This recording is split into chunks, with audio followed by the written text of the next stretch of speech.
are back to Industries of Titan tonight, and I feel like I need to give a bit of an explanation as to why that is. I just want to check my encoding settings first. We're good to go. We've got our details. I believe I already tweeted out the stream. So let's jump into Titan, and then we'll explain why I'm doing this game instead of Phantom Brigade. It's all good reasons. Phantom Brigade is still a wonderful game, and I'm really looking forward to playing the new update. But let's let the cutscene go by, and then I will explain what's up. Titan. Everyone comes to Titan with a dream. Our moon is one of limitless wealth. There are ancient riches here for those with the strength to claim them. Good to see you. But some dreams start smaller. A better life, more dignity, more comfort.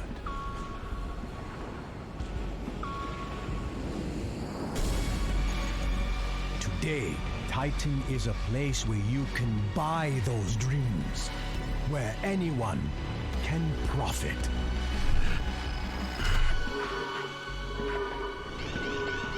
But it isn't easy.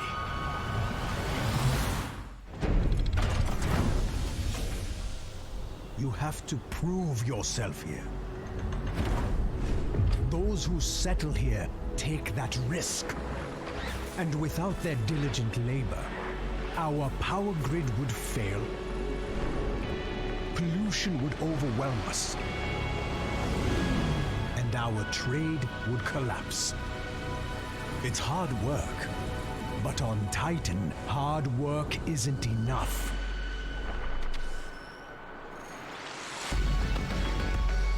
The bold, the strong, those are the people Titan rewards. Those are the ones who see their dreams through. Exceptional people. Friends to the Council. That is why we're giving you this opportunity, Founder. We expect great Macaroni, things good to from see you. Make sure you live up to our expectations. I always really like watching that cutscene. One of the things that's fun about watching it this way is, I'm sure if you don't like it as much as I do, this might get tedious. It's a nice chance to let people come in and see the or give them a chance to kind of come into the broadcast when I'm ready to go live. What I kind of like about it is the more I look, the more little details I get to see. So I know Sir Karma quite some time ago posted some commercials like logos for companies that I believe will be used inside the game, but I don't know if they're in yet, or if they are in, you'll only sort of see them occasionally appear on the walls of the offices while people are looking at the advertising. So I think I believe one of the companies that isn't currently on the displays is actually on the wall of the train. There's also a couple of other company logos which appear in some of the other scenes, but they might already be inside of the game. And then, of course, the other thing too is the more you read this codex menu, which has now been added to the menu while you're playing the game, there's just all of these nice little things that connect together. When you read the descriptions of the ships, there's the discussion about how important shipbuilding is as an industry, and as sort of how the level of respect that profession has. And of course, that's what sort of the main character, for lack of a better term, of that opening video has. That's how they make their mark on Titan. So, again, this is a very well done game. You can enjoy the game as a game, much the same way that you can enjoy any game as just a series of sort of numbers or other representations of these things that you're trying to achieve, either a goal or an obstacle that's keeping you from getting that goal. But I don't know, to me, it's always nice to just sort of see this stuff being reinforced. And it's, again, one of the things that is so appealing about playing this game in early access is that you get to see it all build up. You get to learn a little bit more about all of the characters and all of the priorities on Titan. There's definitely characters who are different from who I thought they were. So, oh, bless your heart. Now is a really good time to do this segue, actually.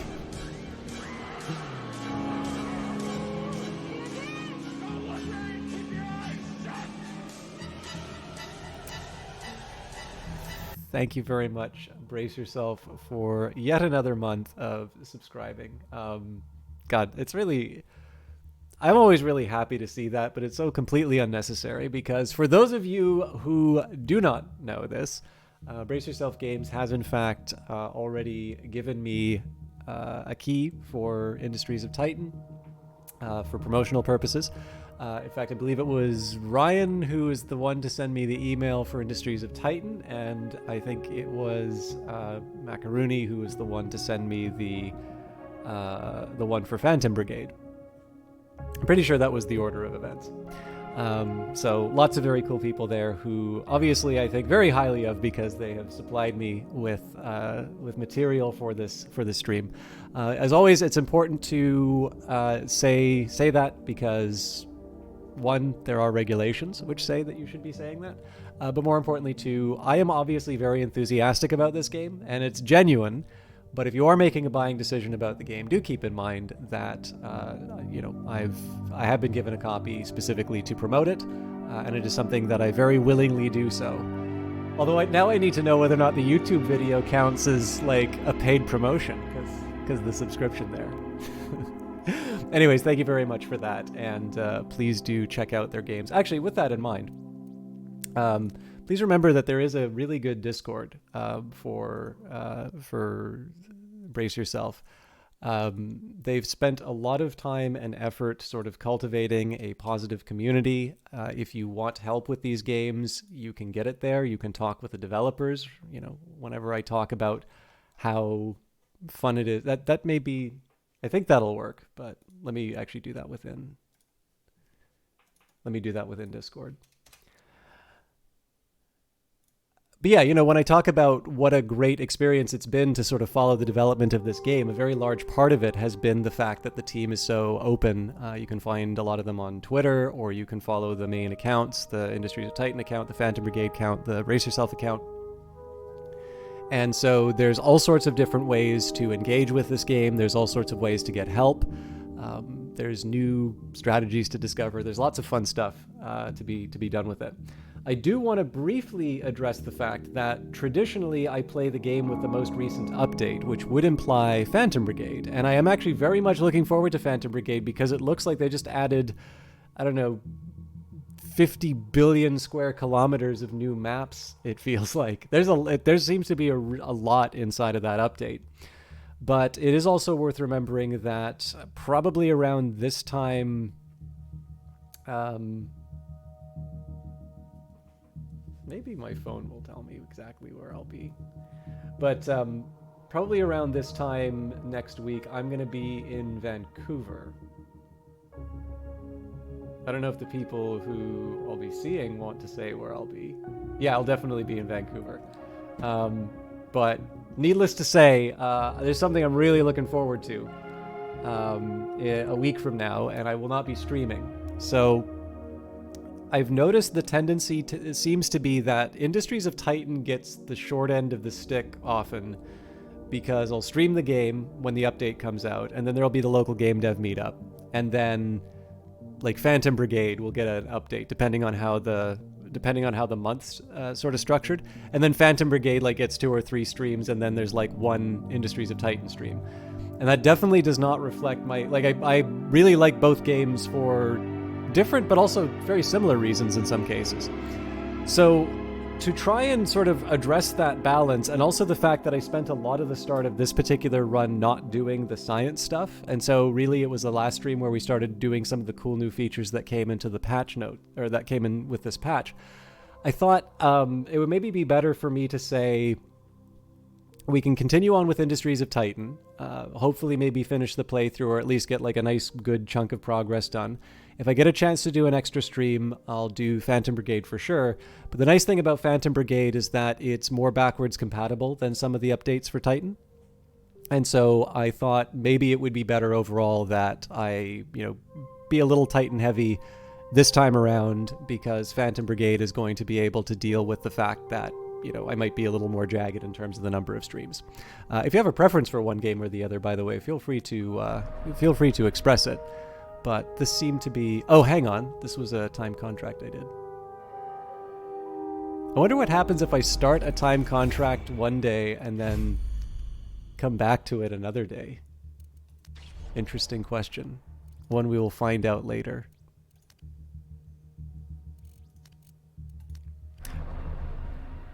Hey, evening, catching up on YouTube with the last 2 episodes of Titan. You were watching the first one. Very nice new ideas and approaches from the new update, but it's better to watch live. Well, I'm always happy to have you here, Wolfenstein, and not just because of the concurrent view, but I'm really glad that you got a chance to catch up and you get to see where the playthrough's going, because I'm going to have some power problems, and it's a nice little chance for me to unpack a problem and see how I address it.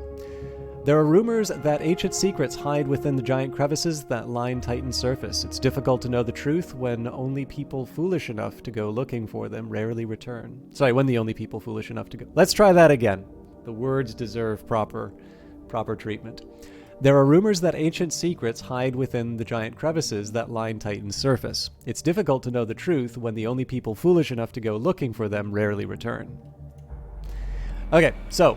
as you can see, we might be a little short on power. Of course, the reason we're short on power is I am trying to let the Zethane sort of replenish. We've got lots of storage for fuel, but we've got one massive fuel turbine, kind of sucking out all the Zethane from a very, very hard done by crevice, let's say. So one of the ways that we're going to get around that is just to expand. So my best solution, in my view, is one that allows us to extract all the minerals and build the turbine. Of course, that one of the things that's nice about that is that those minerals will ultimately be replacing the resources that I'll be losing in order to build the turbine. The drawback about this is that it does take time to mine minerals. So there's 20 here, 20 here. There is maybe a small argument of building a mine, but that just kind of kicks the can down the road, right? I'm not going to be able to reach those slots, so the best I could do would be to take the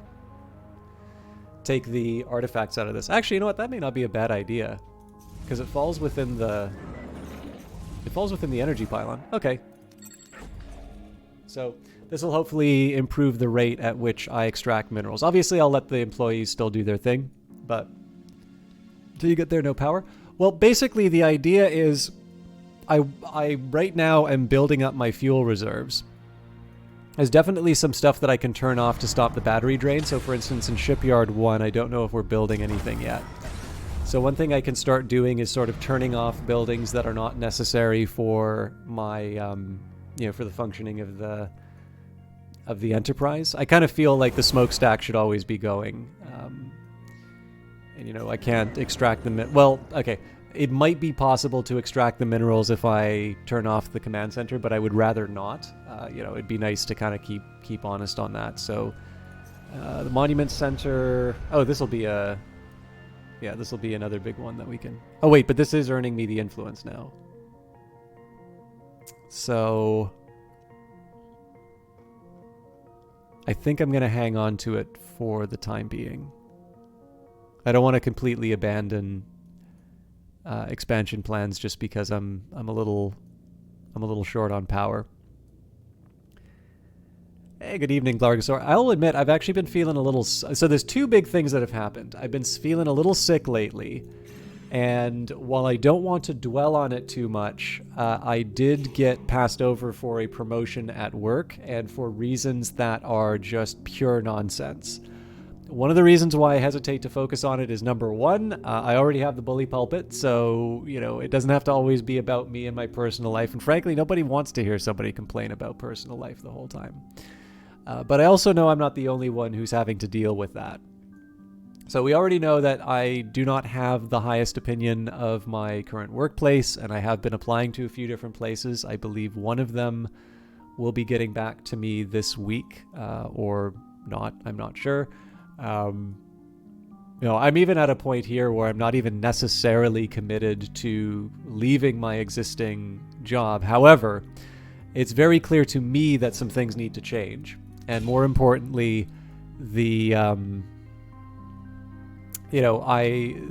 fact of the matter is that even within sort of the overall sector where I'm working, I suspect once I start sort of shaking the tree, there's going to be quite a few people who are looking for my particular skill set. So, again, like I could be in a much worse place than I actually am. But I will admit, like, I was quite upset to get the news, even if I was sort of anticipating it. And then that combined with the fact that I've not been sleeping super well and feeling a little sick, that kind of combined to to not having a great couple of days. But on the more important note, one, I definitely have a lot of friends and other well-wishers who are being very nice and making sure that I stay even on an even keel. And I also think maybe equally importantly, I'm playing Industries of Titan. I'm doing something that I really enjoy, and with a group of people who seem to be very happy to see that I'm doing that. I know this is a game that I think is very special, and I love being able to share it with a bunch of people who feel the same way. It is what it is, Macaroni. I keep the specific details of my job to myself.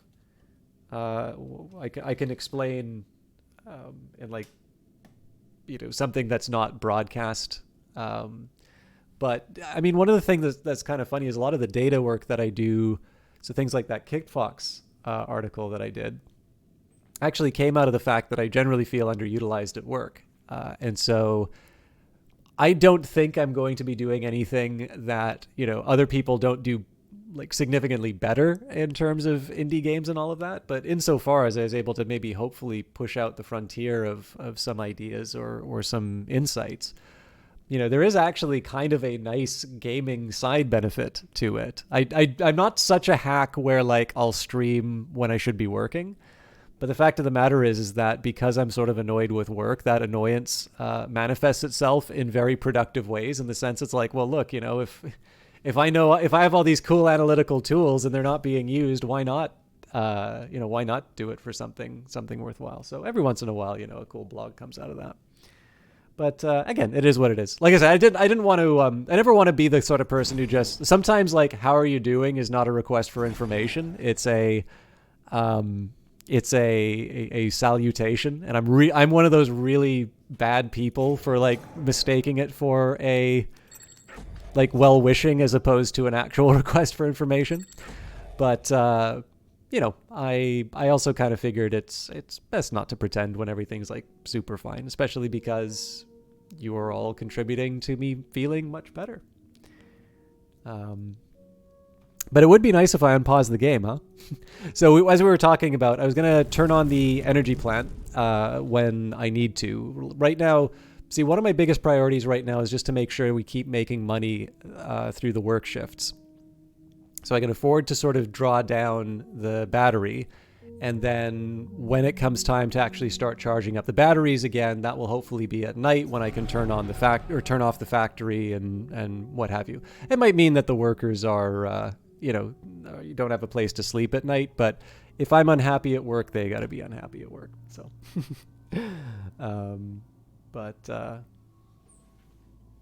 yeah, appreciate it, Blargosaur. I mean, again, it's, it is what it is. Like I have a job during the pandemic. Like that is something I should be very happy about, because I know people who watch this channel are still looking for work, even with all of the people leaving their jobs. It is still a very difficult job market for some people, and it is incredibly important that I not lose sight of that, because just because, like, again, it's not to minimize the difficulty that I feel, and it's a legitimate feeling. It's one that I think there's plenty of reasons to say it's okay to feel that. Like, you don't need to pretend otherwise, but perspective definitely does help.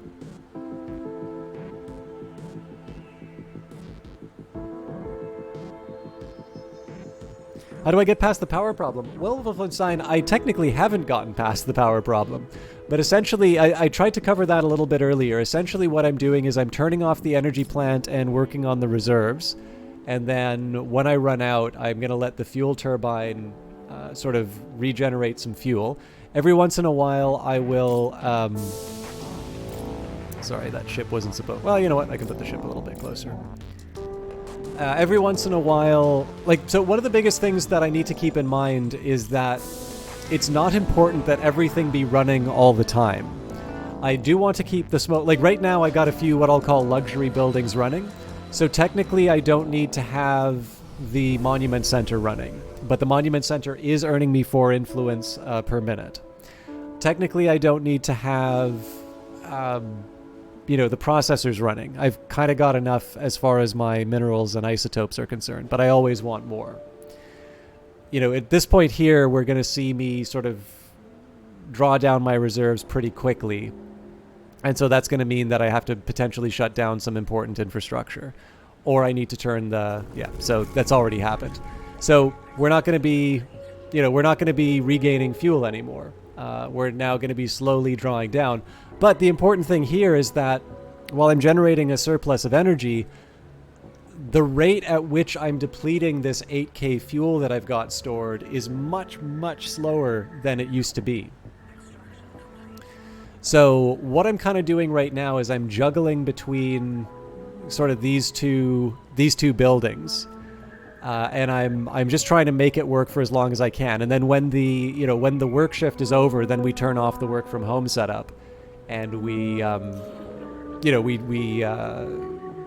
get to see a little bit more charge. And if I need to, I can turn off the smokestack, or I could turn off, any of the other high power consumption buildings. But I'm not quite at that point yet. I don't think that's necessary.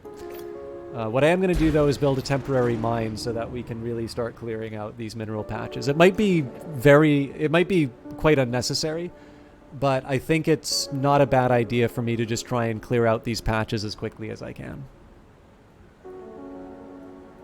And then, of course, once the rebel threat gets high enough, I'm going to have to turn on the shipyard again, because it's, that is going to be something that comes to bite me. The other really funny thing about all of this is that I actually don't need to clear out these mineral patches. I can just clear out these ruins. So we'll wind up building the fuel turbine even faster than I thought.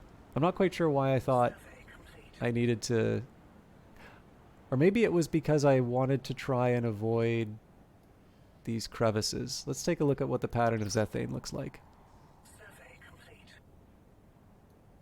I guess it doesn't really matter, although there might be a better opportunity if I use these, because then I'm just going to be able to claim this later. So, as it happens, this mine may not even be necessary. This is the advantage of spending some time away from the game. You get to see the very silly things that you thought were true.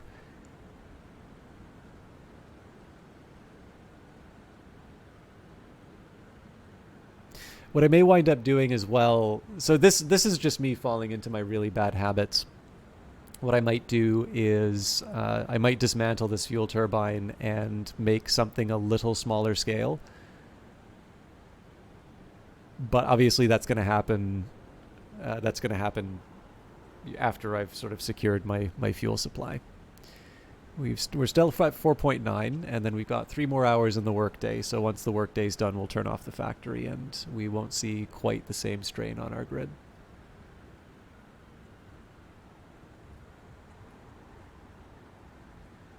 Interestingly enough, it's saying that I don't have any fuel for the transport hub. I think that's kind of funny because we do have stored fuel, so for whatever reason... Oh, actually, maybe this is how it is. So it could be that because this counts as fuel storage and because I'm generating negative numbers, it won't replenish its fuel. It will only replenish its fuel when I'm at a positive number. I never thought of that as a possibility.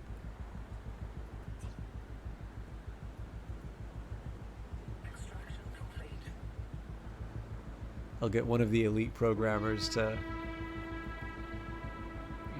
crack into Brace Yourself headquarters and see the logic behind how that fuel gets distributed. But yeah, one way or the other, trucks are nice to have. Actually, this is an interesting one. So if we're not using the trucks, let's just turn them off. It sort of turns it does limit my ability to. So we'll turn off the smokestack as well. So basically, the fuel that we're using and turning into energy is now going further and further. This means that we'll have a longer period of time to run off of batteries. And I will... Basically, when I sort of when I start building up my fuel reserves again, I'll be able to last a bit longer on the existing batteries that I have. But this will all probably be a moot point in a moment. Nope, I don't have any tier 3. We'll grab these two. Hey, Night Valiant, I'm very happy to see you. It is a very free market on Titan. That is very true.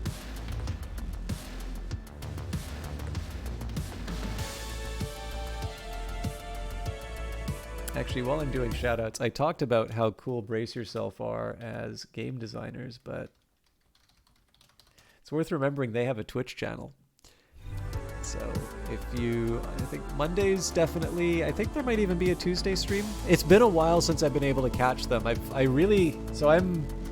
definitely a sucker for Apple products, and I love that in the new iOS update, they've got a bunch of focus features. So like Twitch is simply not an option for me during work hours, and that used to be when I would sort of check out the Brace Yourself streams. So I've been truant lately, although it was really nice background noise. They actually had a really fun Gartic phone. I don't know how many of you have seen Gartic phone, but that was a lot of fun to watch. They did a really good demo. Actually, you know what? Because it's night, let's turn off the energy plant and start replenishing our fuel. So again, the idea here is that we've turned off a lot of this infrastructure so that this battery is going to last us longer. But yeah, so if you want to see the people working on the game playing it, there's lots to see there, and their schedule is on their site. But one of the reasons why I wanted to get my shoutouts out of the way is Night Valiant, who is also a streamer, and he is much more dedicated to streaming than I am. Night Valiant will do, I believe, a stream every day, at the very least every weekday. And he's a soft-voiced Brazilian who... Was it Brace Yourself that introduced? I had no idea, Wolfenstein. I guess it's because of your name. For some reason, I thought you were the one to join during Wolfenstein 2. But, I mean, that's just clearly the similarity of the names. That has absolutely nothing to do with when I first noticed you. That's really nice of them. Either way, however you found me, I'm obviously happy to have you here, but I think more importantly, knowing that it came from, a developer that I'm obviously a big fan of, right? So you're finding out that it's kind of like if you really like a musician, and it's like this musician was the one to point them to your Twitter account, or or something that you did, right? Like a blog that you write or whatever. You're like, they read. There's actually somebody who woke me up one day by saying I'd written an article, and somebody said, "It's like, did you notice who retweeted that article?" I was like, "What do you mean?" He said, "You probably should take a look at your Twitter."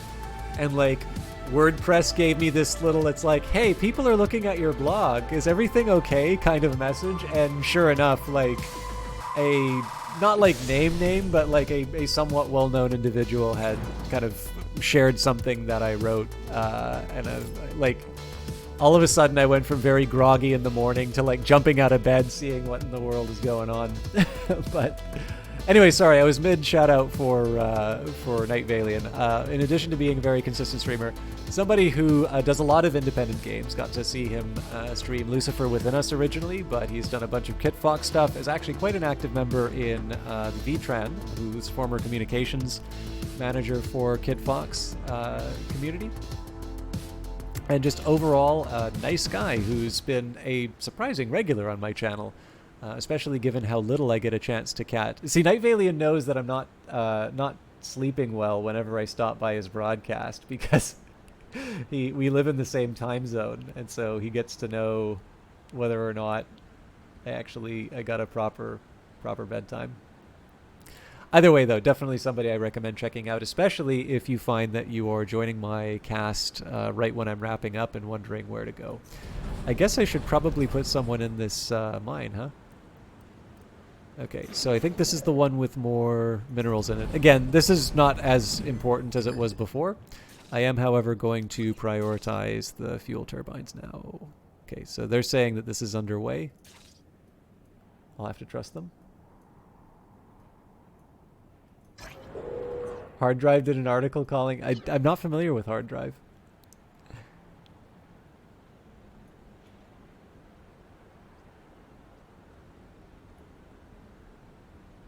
Okay, so the question is, am I willing to go with this power out?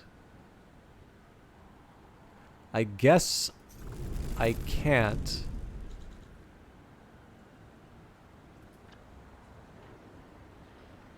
Because if I tolerate it, I'm probably not going to see these built. So at this point, we're really going to cut it all to the bone. Can I get away with turning this command center off? Oh, that's a beauty. All right. I think I still want to be producing, or I still want to be refining materials, so I'm okay with that. I'm not going to be able to extract this artifact anomaly till this one comes back on. It was Xbox Game Pass subscriber tries not to sound like a shit. Oh, oh wait, no. Hard Drive is like it's the parody. It's the parody site for gaming, right? I don't know. Like for me, it used to be the EA Play Pro. For me, at least, was the best deal because they've incorporated EA Play into the Xbox Game Pass, and I've noticed more of the third-party games on EA Play have started to kind of go away. I'm definitely warming to the Microsoft Xbox Game Pass quite a bit more. But so notice how quickly we were able to recharge the batteries there. Although I'm a little weirded out on why we have 23k space, but we only have 10k stored.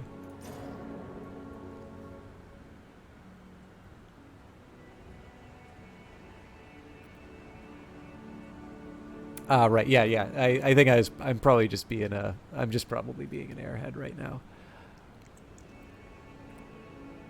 But yeah, no, Game Pass has definitely been growing very rapidly, and you know, I've definitely been able to find some neat new stuff on it.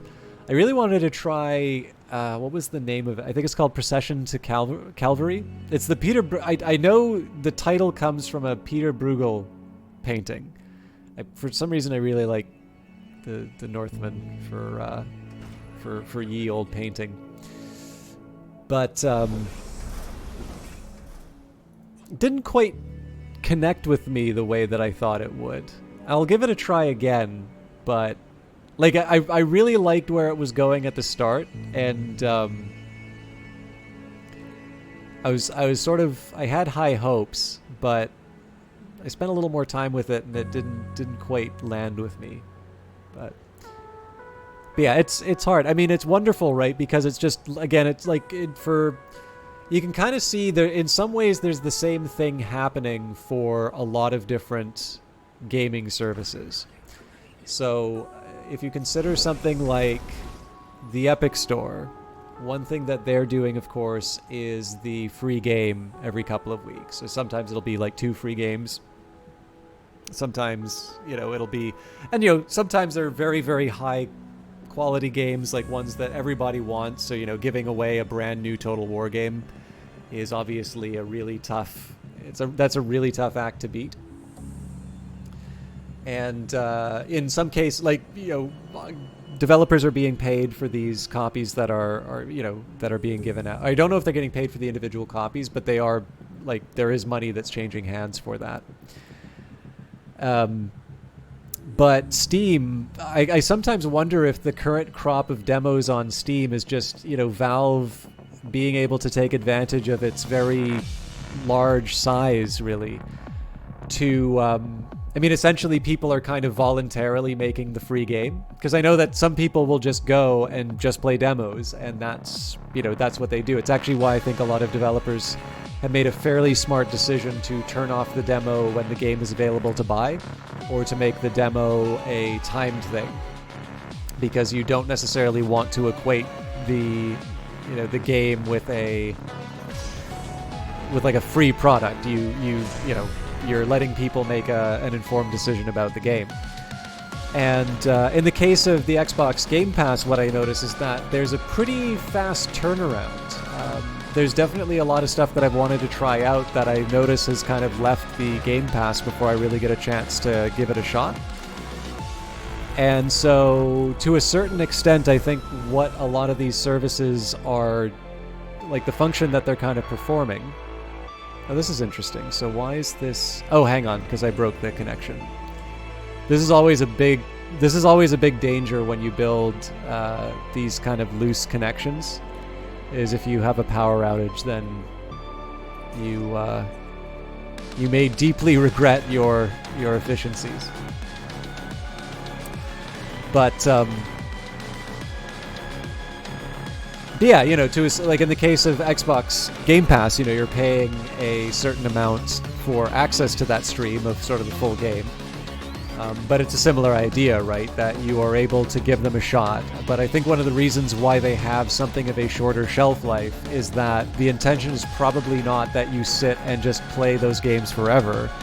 It's that you try a bunch of games, you decide which one is for you, and then once it leaves the Game Pass, you wind up buying it.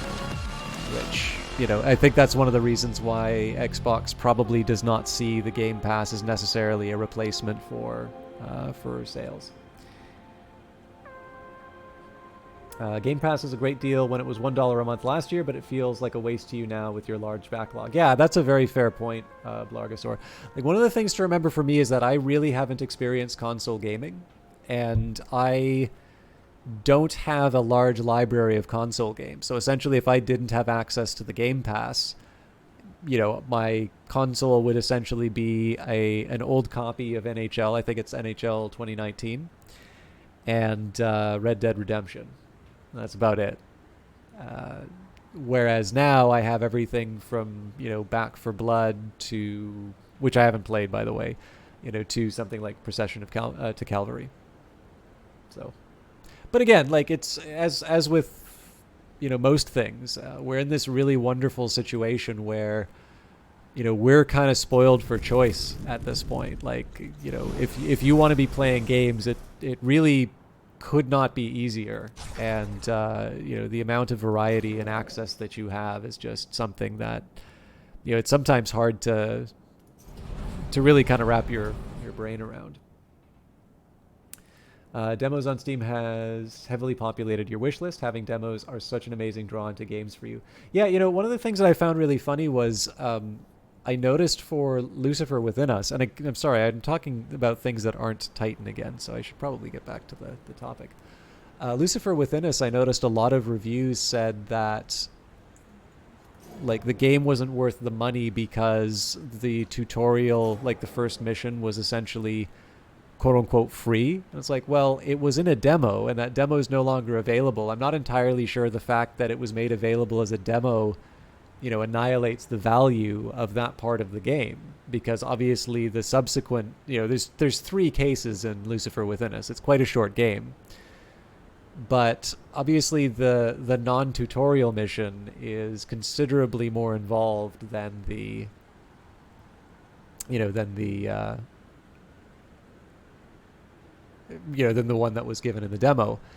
But it's pretty easy to see here where there was a set of expectations that were created by that. I've been sitting at the top of my council, my influence, and not doing anything about it. So I'm just gonna load up on some fancy ruins. I don't think I'm gonna activate these ones yet because I think they're gonna be hard to defend. But yeah, so in that case, I'm not entirely sure that having a demo necessarily helped that particular game. And yet for a lot of other games, I can see somebody saying it's like, it looks interesting, but maybe that's not for me. Like Inscription would be a great example of this. It's a very interesting looking game. I got to play the Game Jam version. I think it was called Sacrifices Must Be Made. Actually, another Vancouver developer in that case. So that's, brace yourself, is Vancouver based, as is it Daniel Mullins Games? Anyways, whoever made Inscription. But yeah, it's a it's a tricky one. I suspect the truth, the truth really comes down to, some games demos work really well, other games don't, right? But that's also a very hard one to make a proper recommendation for. Okay, but how is it relevant to me, right? Am I one of the ones for which a game demo is a good idea or not a good idea? I think that's what most people are trying to get an answer for. Irrepressible 32 Tal, I did not know that you were a game seller. You may have mentioned this before, and I missed out on it. What have you done? Is there something I should be checking out of yours? And you agree to an extent, but the way that they're putting first-party titles on Game Pass in perpetuity gives kind of a big foundation with all of the acquisitions. Eventually, Starfield will be just their day one. Yes, that is also true. So I think it sort of depends on. I spoke too generally, and I definitely didn't intend to come off as maybe being a little more strident than I did. You are absolutely right in saying that. It's clearly it kind of depends on the perspective. My description was very much sort of focusing on the third party side of the equation. So for me, I like Battlefield. I got the EA Play Pro for Anthem, which I actually rather liked when it came out. I know it's not an ongoing thing. The Ubisoft subscription service to me is more expensive than the alternatives, and I don't like enough Ubisoft games to really justify that ongoing monthly expense. But what really made the EA Play Pro... Whoa! Founder, and then I will come for your precious counsel. I had no idea we were that close.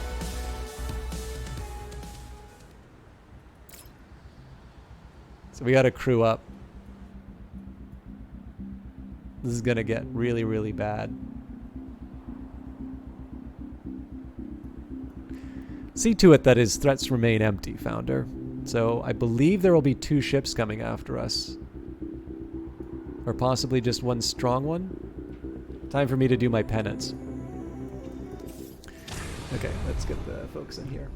But yeah, no, so for me, the third-party titles were actually a really good way for me to get into the EA Play sort of ecosystem. And now, I'm enjoying stuff like Lost in Random and Fee and, A Way Out and all of that. But I think that's true for Xbox as well, that, the studios that they are acquiring is giving sort of enough to justify continued ownership of the Game Pass. But I also think the third-party titles sort of fill a very necessary. A necessary gap is somewhat insulting. They fill the gaps in the offering. Don't need to know, but System Chalk, please give your opinion on the Stellaris announce of the new species pack, the Aquatics. What are you expecting it to be?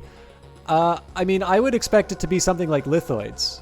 I actually kind of like the idea of Aquatics, but I tend not to buy the species packs right away. So, like, for instance, I haven't bought the Necroids yet. But I do like the species packs because they do add flavor to the game, and you know that I do like creating, like, I like creating species. I like creating stories for them, so. Oh, you're not at all a seller. Okay, cool. I like to try and keep track of the game devs who watch. I think that's what happened to me, Blargasaur, because storage is definitely something that counts towards your storage is definitely something that counts towards your net worth. It's interesting because they could be like Netflix. They like the dollars, but eventually they decide that they would make more on their own. Definitely. I mean, the problem with Netflix, and this is one of the things that EA tries not to be, they're a bit of a content furnace in the sense that, like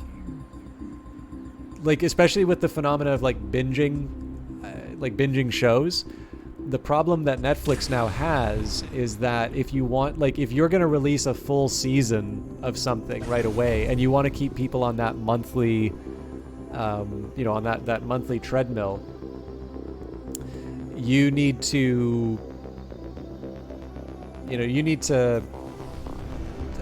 how do I put it? You got to pay up in terms of the production. It's very expensive to make shows, obviously. And I know in the case of EA, they've outright said they do not want to become this. And I think a lot of companies probably want to avoid okay, I'm actually okay with losing this mine. I am going to still try and hang on to it for a bit. But I'm hoping that this will give me enough time to, to have a crew for the starship. But yeah, I think the one thing that the owners of these services are trying to avoid is sort of sinking themselves into this massive sort of money pit of constantly having to have new stuff for people to watch. Although with that in mind, Netflix is obviously expanding out into gaming, so it's as with everything, there's room for nuance. Obviously, it doesn't mean EA clearly is going to continue producing stuff. Netflix is going to continue producing stuff, but the one thing I don't think they want to do is get to a situation with something what Fortnite finds itself in, where it feels like, they just are constantly working at full capacity in order to get the next update out so that the game can remain sort of popular and viable. And I'm not entirely sure that is conducive to long-term financial health, and I'm also not sure that that's the sort of thing that will be good for a team in the long run. But I don't know, right? I'm an outside observer. I see this stuff. I hope that people make good decisions because I am not indifferent to the working conditions of people in those industries. And I'm personally interested in seeing more and high quality stuff. Also, I have friends who work in this stuff. So obviously, if conditions are good for them, either they have the option to move to the good places, or it means that things are good for them on their own. Okay, so there is going to be some time it takes me to burrow. What's it going to cost? 1.2k? I think that is very affordable. So we'll maybe let them get one more round of attacks. That was probably premature, but... So it's possible they will attack the command center next.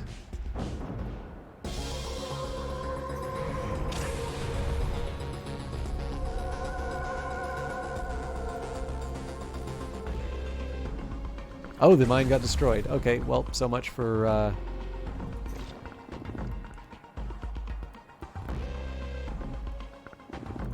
We'll salvage it.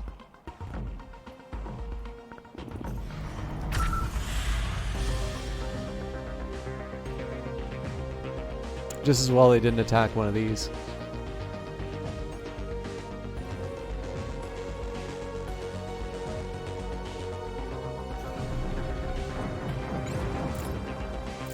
I'm going to try and lead them away from my... what gives? Oh, they're repairing. Okay. So this is definitely a pretty mean one. And more importantly, there are 3 lasers, and I have 2 guns, so both of which are offline, incidentally. So let's take one here.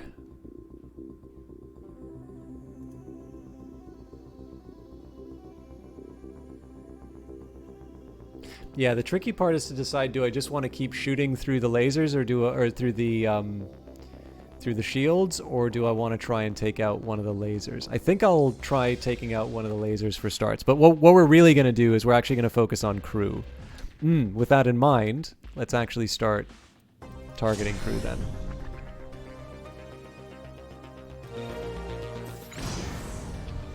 Please tell me I remembered to turn these things on. Yes, they're just repairing. So one move I might want to make as well. Oh, I can't because I don't have the resources.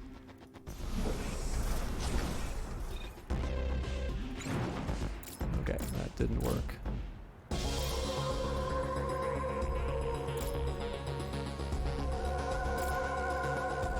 If they target one of these, it's actually very bad for me. Ah!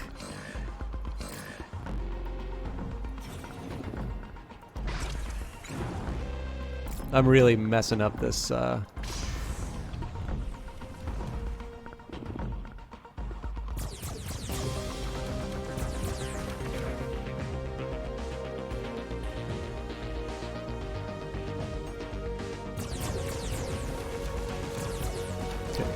Lots of nice damage there.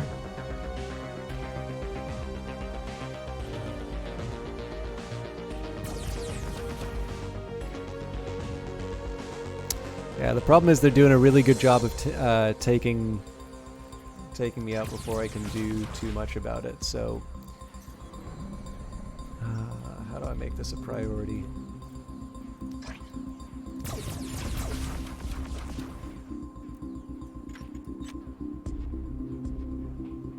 Ooh. Ah, we lost one.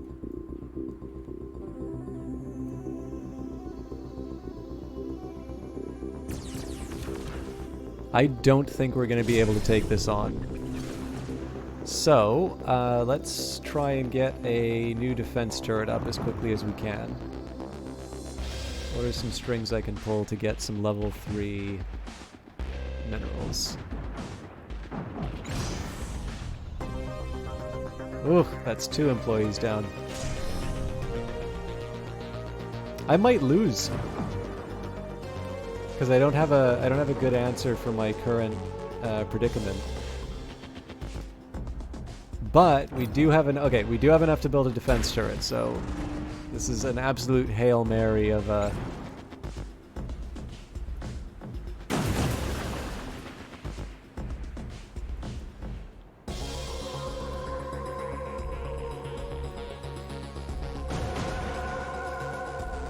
So this is going to act as the shield for as long as it possibly can.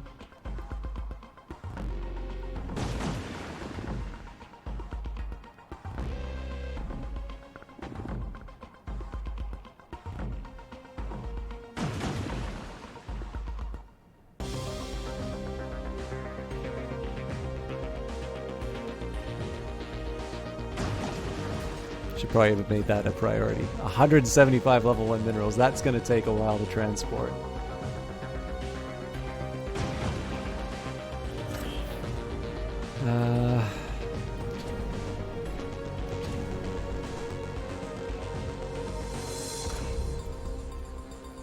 That doesn't help.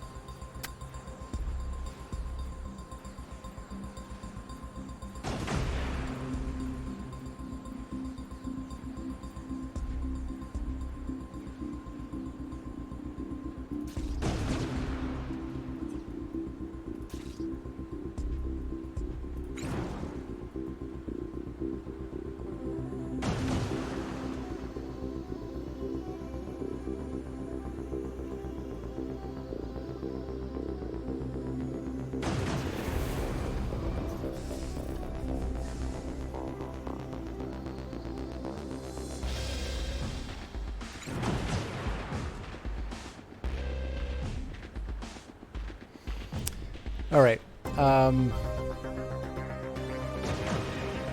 So it sort of depends on how quickly the workers are going to wind up. Fixing that defense or building that defense turret. I'm probably going to have to start accepting that there will be a few losses in terms of buildings as well.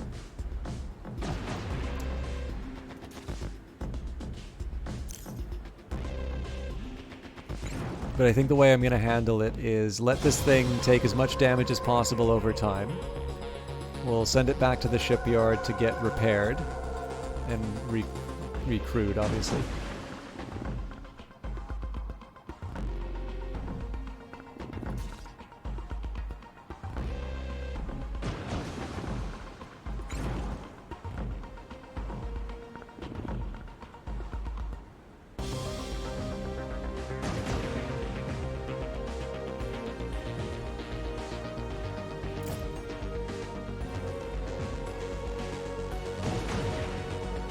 I have a little health left on this thing, but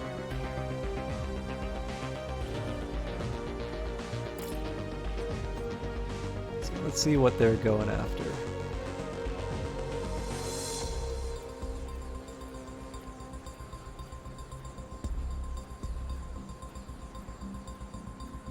So this is obviously inconvenient from the defense turret point of view, but oh Jesus.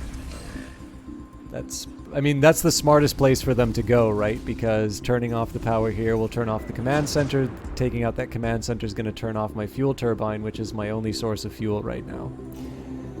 So this is exactly the spot you would want to hit if you wanted to take me out.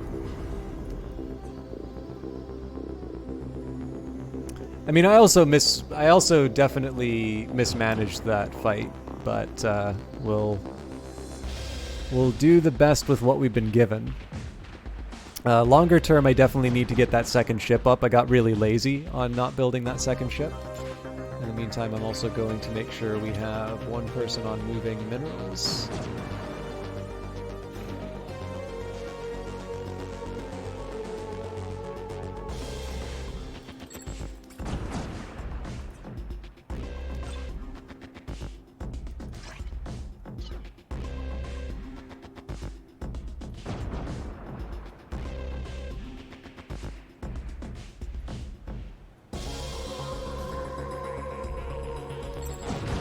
Yes, I am the sort of person who's going to claim these ruins at the worst possible time.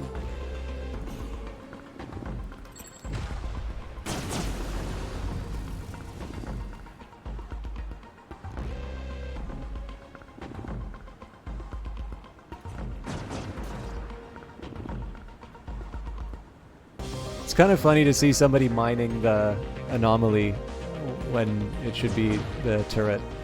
Like I said, this is going to take forever to build.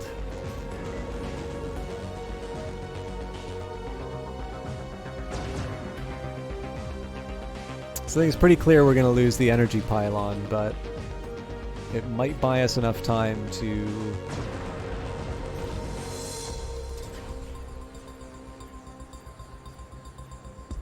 It might buy us enough time to get another defense in. That's still going to take a while.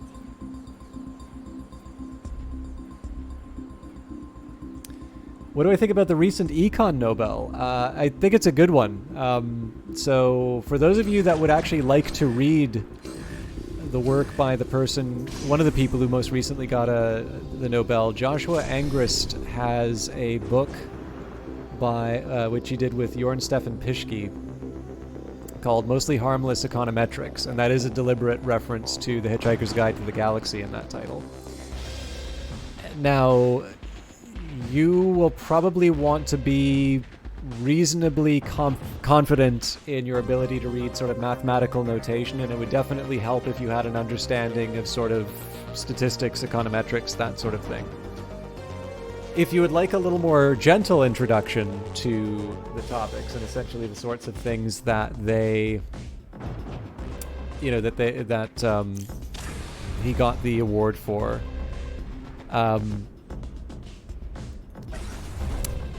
there is a book called Mastering Metrics, which is written more at an undergrad level. Now, it's worth keeping in mind that these still kind of count as textbooks, so It's not necessarily going to be light reading, even if you go for the more undergraduate focused one.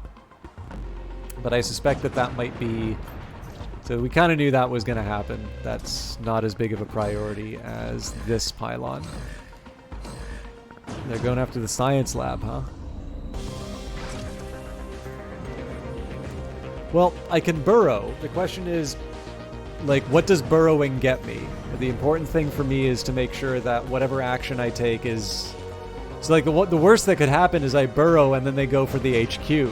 Or they go for, like, a command center that I really want. The fact of the matter is that when it comes to the science lab, it's actually something that I could potentially... it's potentially something that I can recover.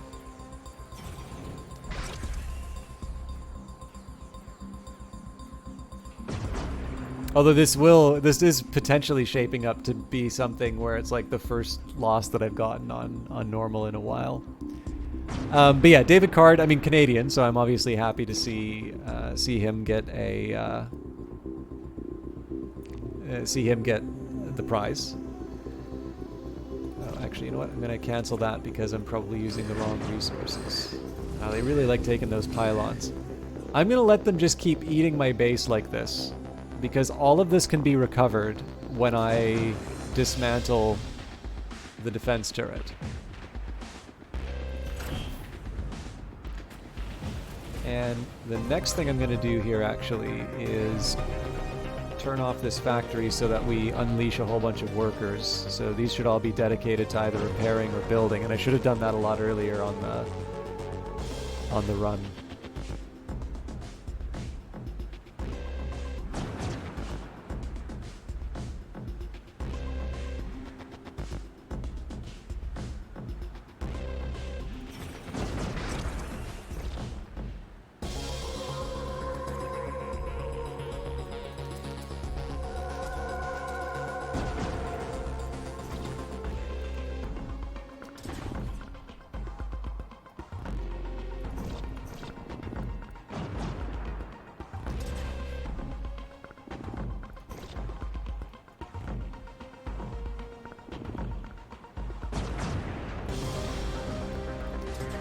So again, these are acceptable losses to me. None of this stuff here is making me lose resources that I can't afford.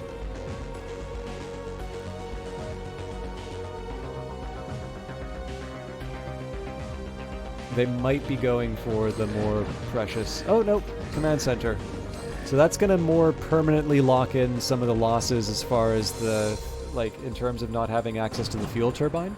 The big thing on this one is this is not one where a burrow is going to fix anything. So, what's the deal here? Wow, that repair still hasn't started yet, huh?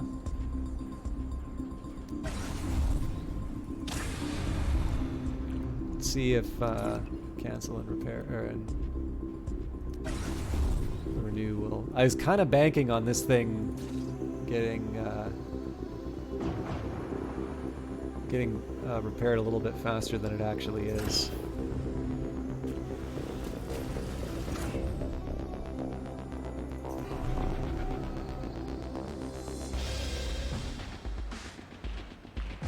I mean, essentially everything rests on this defense turret getting built, and ideally me getting an upgrade for it, but... Is it possible to come back? Yes. So, what have we actually lost here? Well, we've lost the science lab, so we're not going to be able to improve things. Fair enough. This energy pylon is probably the most important thing that I've lost because it permitted me to have the fuel turbine. Losing the command center here is going to make things even... it's definitely going to make things difficult, but not impossible. We were able to get by with this fuel turbine before. We'll be able to get by with that one again. What does worry me is the speed at which this ship is going to be repaired. Like, right now, none of the repairs have started. I think normally there's a way... Oh no, you can only prioritize the repairing of buildings. Under employee management, repair is like number 1, right? So we've got 5 people on... Oh no, hang on. Where the hell are all my workers?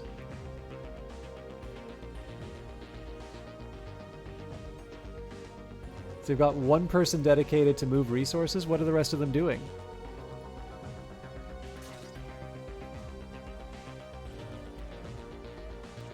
Oh no, sorry, here it is. No, these are jobs. Okay, so we've got 12 in temp jobs, 6 in full-time jobs.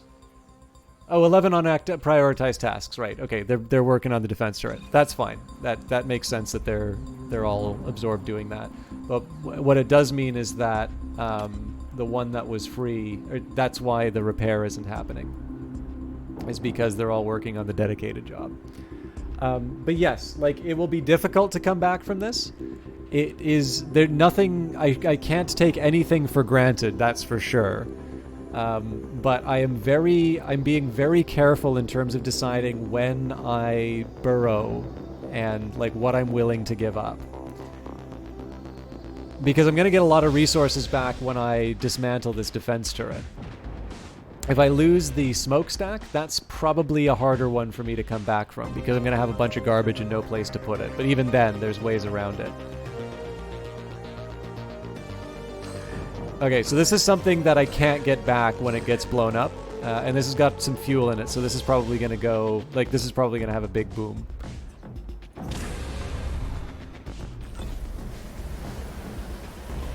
Okay, this is encouraging.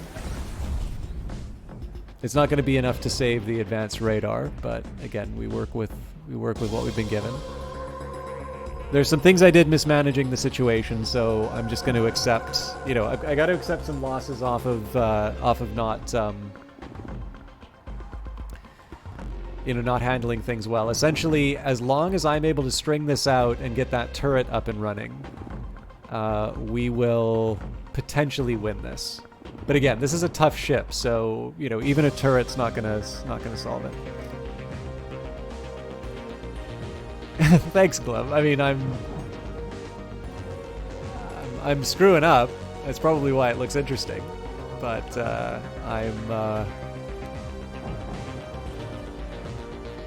sometimes it's nice to have your knuckles wrapped. Remind you that you're not infallible. Oof. That was indeed a big boom. Oh man, they're going for all the tanks. All right, that's going to be another few bits of road that go up.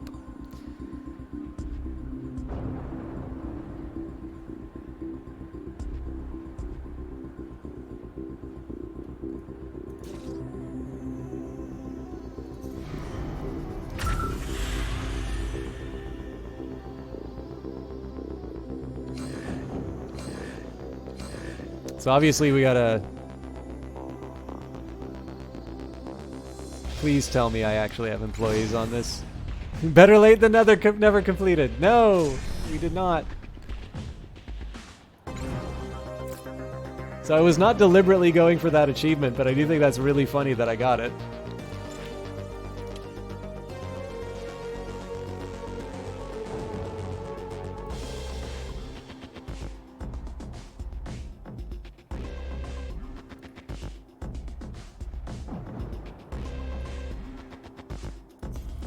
So we'll start a repair on this. Actually, no, let's just do a repair all. This is the highest priority repair.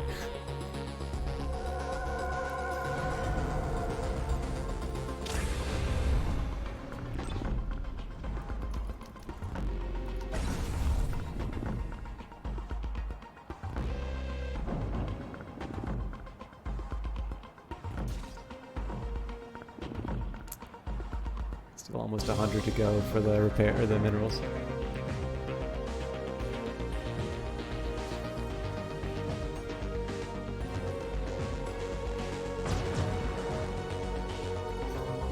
So, I mean, our headquarters is pretty hardy. I don't know if it's hardy enough to be able to keep going until the defense turret's up, but...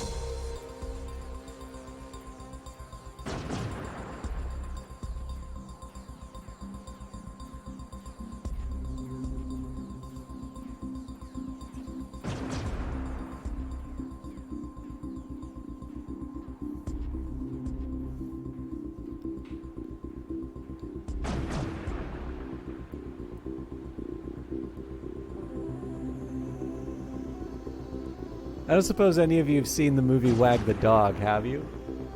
This is nothing. This is nothing. It's doing 4 horsemen of the apocalypse. What happened? 3 of the horsemen died. This is nothing.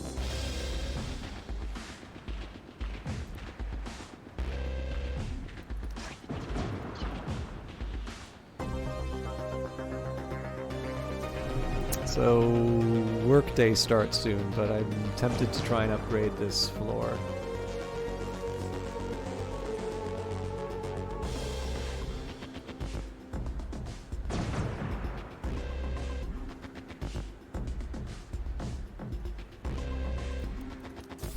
You know, usually I'm doing combat around this time, so let's see if we can take an interesting photo of the scene.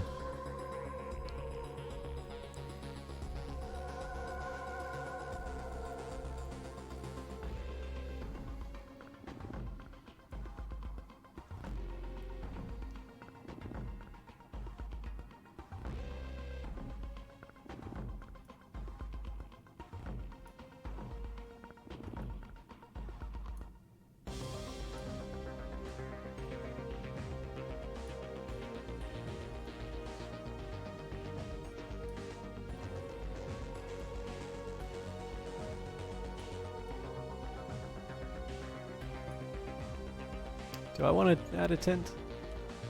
Nah, let's let the natural color look. Okay, so I don't want to spend too much time on this. I thought there was a way. Yeah, we can hide the UI. So I guess what I got to do is pause it right at the time a laser hits. That's more like it.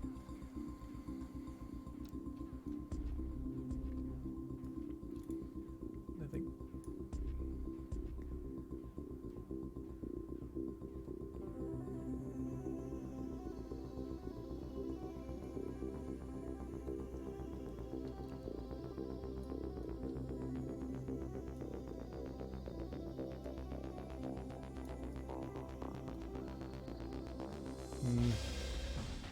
I want to see more of the ruins.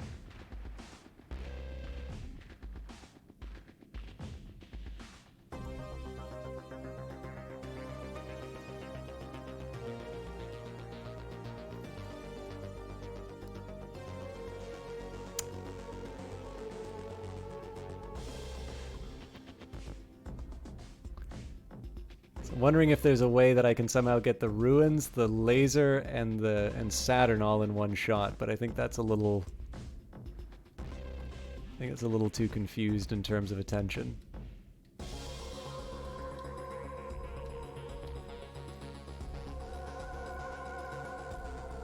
This might work though. Why not?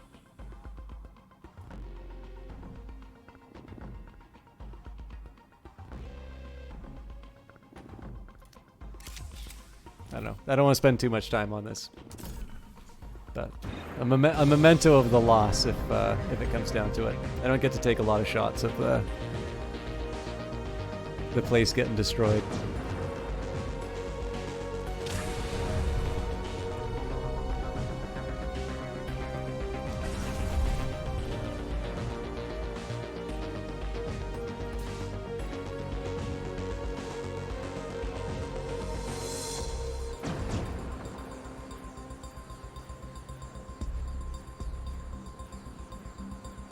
I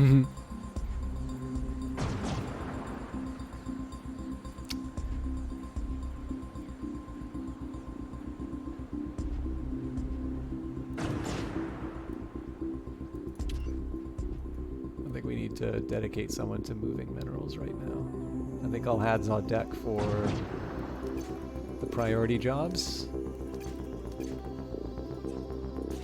The good news is upgrading the turret will be considerably easier. So I am going to fast forward for a little bit because we're really just waiting on we're waiting on a couple of events to like happen.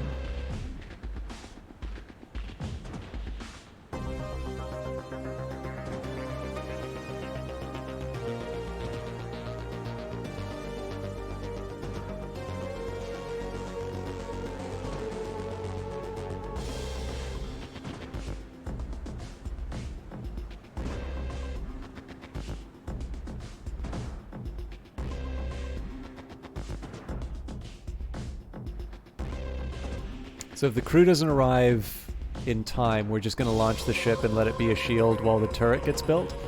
The hope, though, is to let the ship be a shield while the the other thing I should be thinking about is how do I preserve. Okay, so let's turn off the energy plant for now. And we're basically going to turn off everything but the shipyard, I think.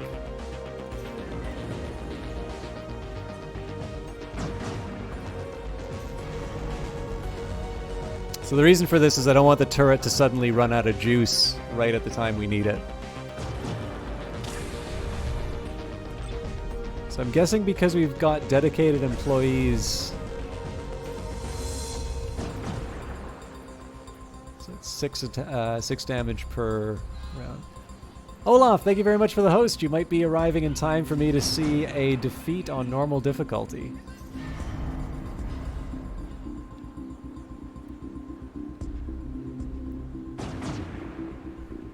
So I think once we're down to 35 HP,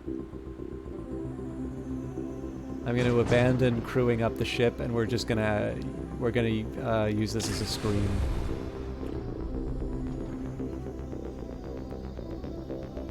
You know what?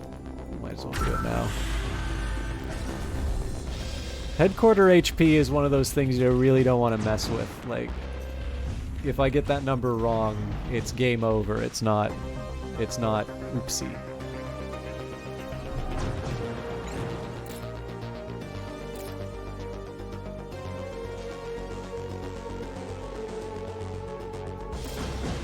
Ah, okay, no, they took the bait.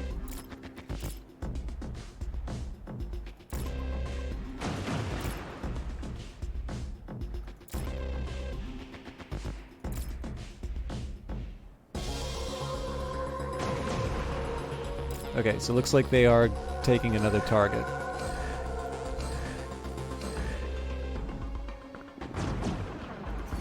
Alright, that's an unfortunate one.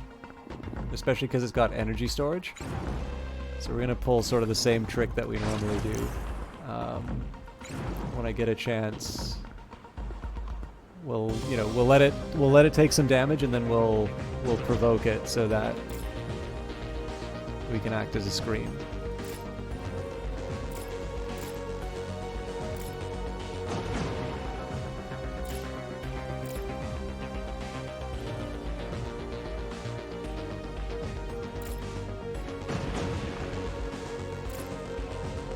They're gonna go after the energy plant next. Okay. Nope, maybe not. No, activated tanks instead. Again, time is on our side here.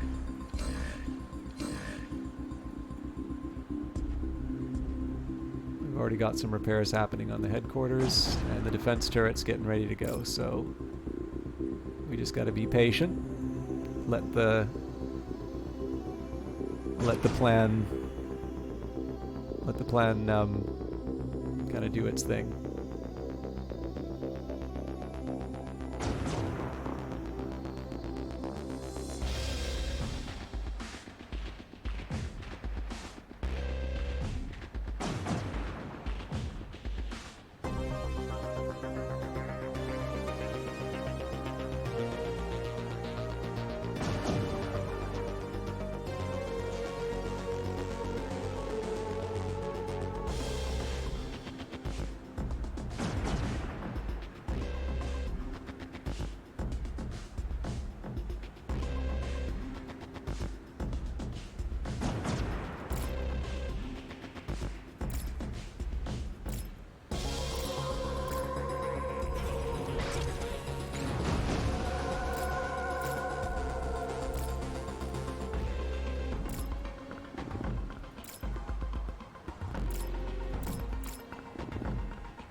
The longer it spends transporting, the happier I am. All right, I am fine with them pounding the factory. That's my turret upgrade right there. And remember, this isn't going to take as long to upgrade because we have all the isotopes we need.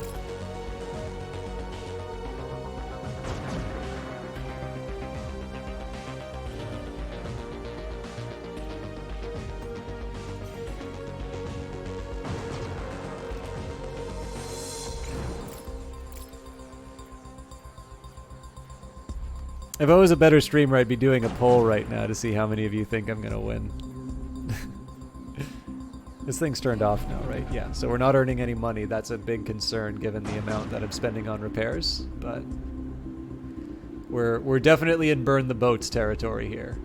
Oh, and I have, sorry, I got influence, so let's assume we're still staying in business.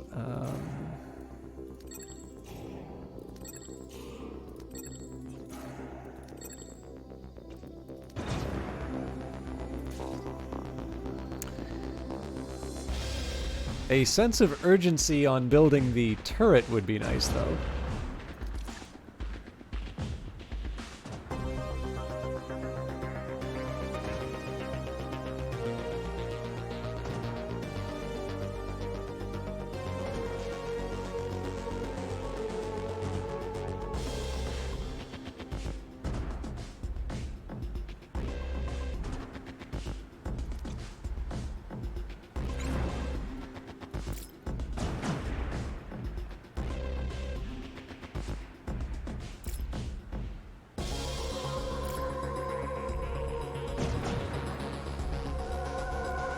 So I'm taking a little bit of a risk here, but I think I might be able to crew the ship.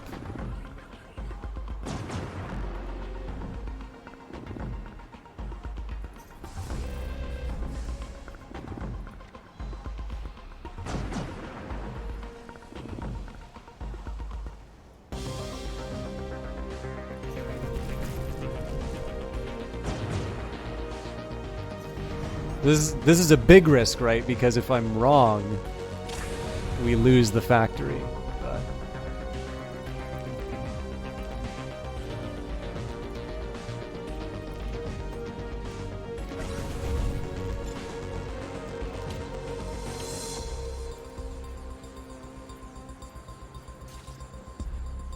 oh, you know what? If I'm reading that right, it's actually already in range. I was really hoping to take that up to level 3.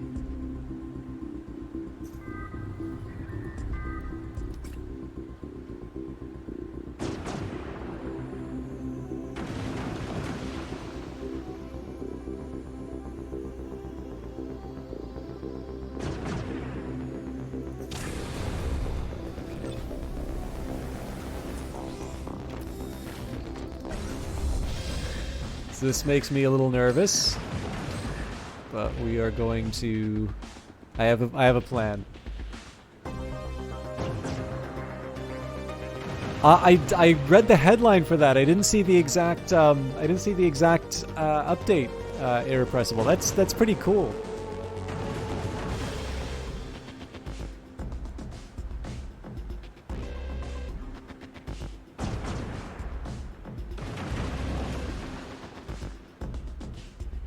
Sorry, I'm obviously really focused on what's going on here. So just to reiterate what I've been trying to do here, a lot of this has just been about sort of power and fuel management.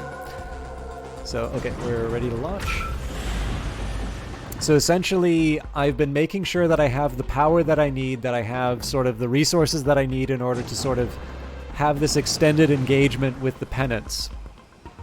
And what that was specifically designed to do was buy me enough time to build something defensive, which in this case is the turret. I should be a lot more precise in my attacks. Although this looks like a pretty good plan.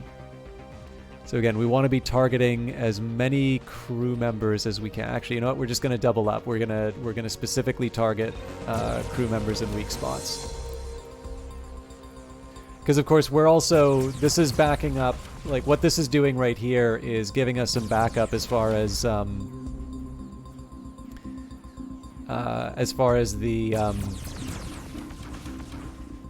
what am I trying to say? Like, I was really thinking we'd be able to take someone out that way. This is sort of augmenting the damage that we're doing with our turret. So part of this is just, again, a matter of keeping things going long enough that the turret's going to keep wailing away on them. And so that, like, basically so that they're not, how do I put it?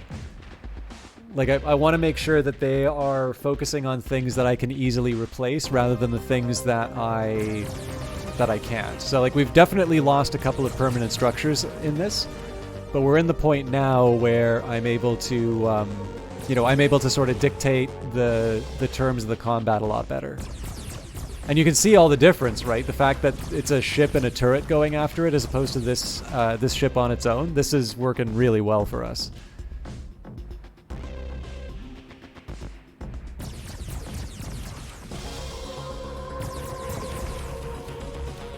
I'd be tempted to switch the attention over here, but this is just working so well in terms of hitting the turret and the crew.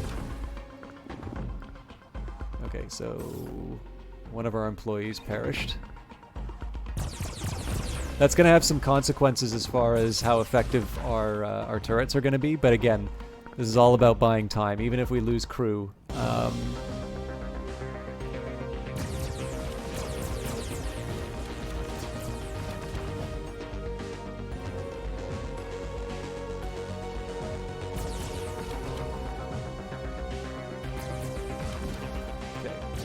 Lost another one.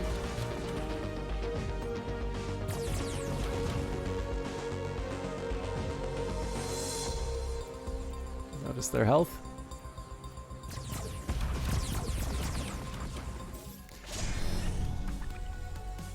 You got lucky this time, Founder. You won't be next time.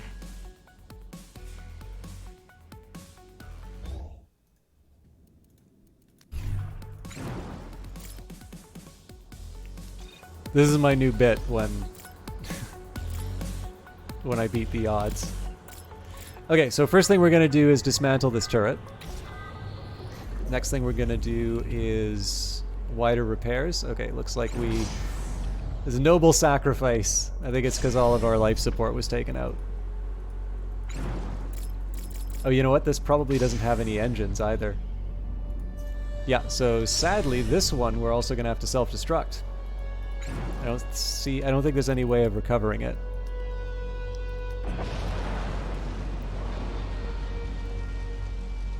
So we can turn off the shipyard for now. And all of this is basically just going to be a question of priorities. Okay, so for some reason we didn't rebuild. Okay, so command center goes on. Let's turn off the fuel depot for now.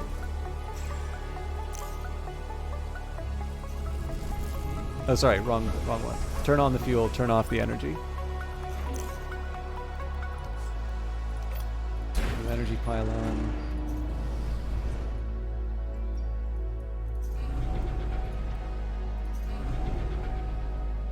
And let's get...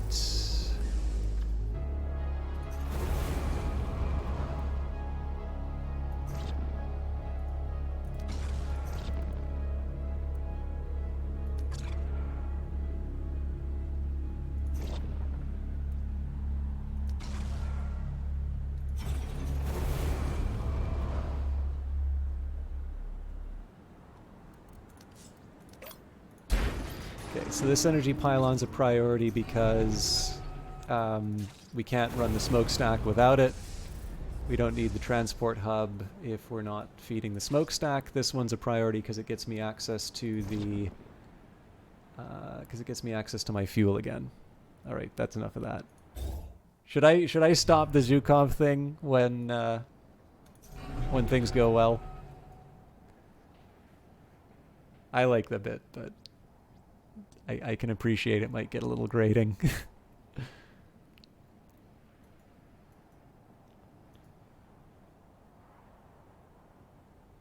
But yeah, so, I mean, the overall strategy on this was just simply to recognize that the only way you lose is to lose your HQ. So as long as you can keep your HQ alive, it's just a question of what do you need to get up. Basically, the question is, what do you need to give up in order to make sure that the HQ isn't taken out? And there's definitely some ways I could have handled it better. I could have recognized where my employees were going, where, you know, maybe that wasn't so necessary at the time. I could have been a little bit better at, recognizing when something important was under threat, like some of these ruins and such. But if you notice, the majority of stuff that I'm repairing, once we get past some of those bigger losses, it's really just energy pylons. Energy pylons are made out of isotopes. And isotopes are the thing I have the most of right now. Even building the turret, like as long as the turret wasn't destroyed, I knew I'd get a full refund for all the resources I used to produce it. And so, in essence, this was just me acknowledging that I was not in an ideal situation, but I wasn't in an impossible situation. And the fact that I was able to sort of it is not a coincidence that the majority of stuff that we lost was pylons. You notice I've made no effort whatsoever to save them, and it's because I know I'm sitting on a stack of isotope 3s. And so being able to just sort of say, I am okay with this loss, because I know it's going to be more time that we spend away from my headquarters, and instead they're going to be focusing on this thing that I know I can easily repair. Like that's one of the ways that you can make sure that you survive a very clear power mismatch. The original sin on that was just simply me not building the second ship. I obviously was very careless in activating those other tanks and batteries. I mean, they'll effectively be replacements for the ones that we lost, which inflated my enterprise value. But that wasn't, in the grand scheme of things, that wasn't the worst possible thing I could have done. The worst one was just simply not kind of managing the immediate threats that I was facing. But again, we got through it. I definitely need to focus on making sure that we are in a position to be able to defend against the rebels for the fourth wave. That is definitely going to be a much harder fight because I'm going to be spending the time in between replacing. But of course, I also kind of get to dictate, to a certain extent, I also get to dictate when we go to the final battle. There really is only 2 rebel camps, and so being able to, knowing that, being able to build a fleet dedicated to taking them out, we already know there's one up here. Even then, that is not the biggest threat that I will be dealing with in the sort of the near term. Again, I've got more than enough influence-wise, so we're going to start scooping up some... Oops, don't salvage. Extract.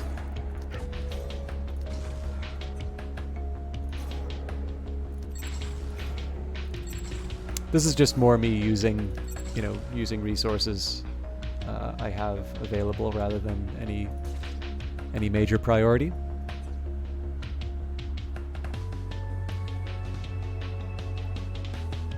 Oh, we ran out of power.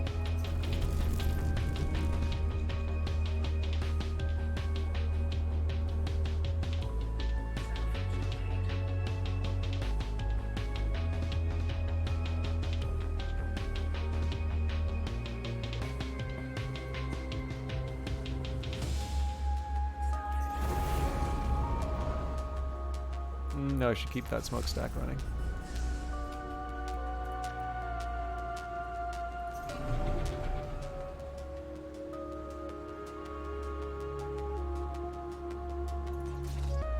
So this becomes a new priority. Oh! Okay, I need to get rid of that waste.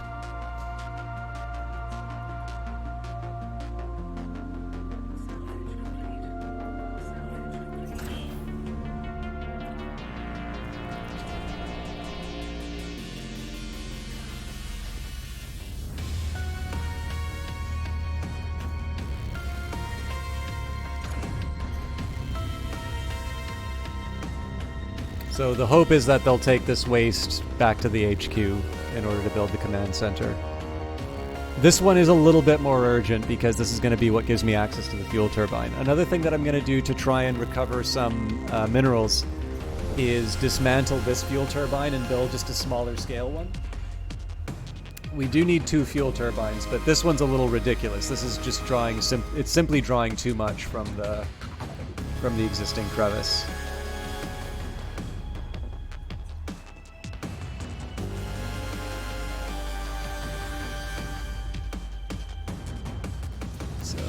Speed things up just because, again, we're in a big repair big repair mode right now.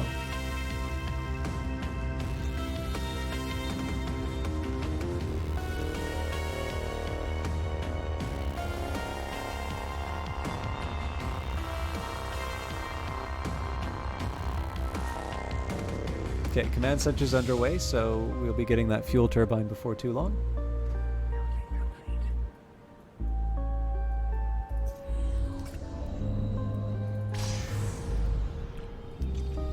And we're back to the pollution filter. That's kind of nice. I wasn't sure whether or not it would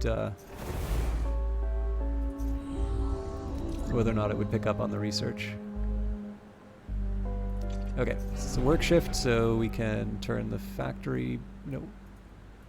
Yeah, no, this factory's back on. Okay, so we should be earning money, yes.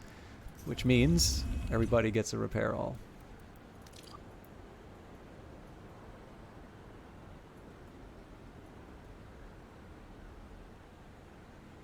Okay, we're going to turn off the energy plant for a little while because we're at full batteries. That gives my fuel a chance to recharge.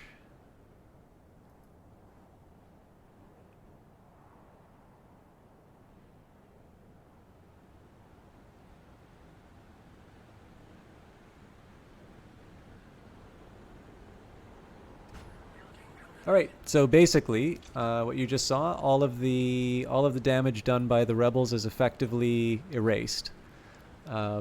We are down again. We're down a couple of artifact or of ruins. That's not going to be something that we can recover. We are going to have some interruptions in terms of our flows, in terms of just being able to get like the command center back up. I'm going to need to upgrade and so on and so forth. But like in terms of like the question, can I recover from this situation? Overall, like if I had told you that I have like one tiny little ship and then something, no defense turrets and an overwhelming force on its way to me, you know, I'm pretty sure that this is not the thing people would have expected to see as an end result. This definitely turned out all right for us. So, sort of as promised, I'm gonna recover the fuel turbine. One thing I do want to do is these. I guess we'll turn the factory back on. I do this with a bit of apprehension, just because I think I might be. Oh no! It looks like our workforce is doing what they're supposed to. So what I'm gonna do here is I'm gonna wait until the fuel is at max. And then we're going to upgrade the command center. And we're just going to continue on in that vein. We have a lot of cleanup we still need to do. This is weird that it still says it doesn't have fuel.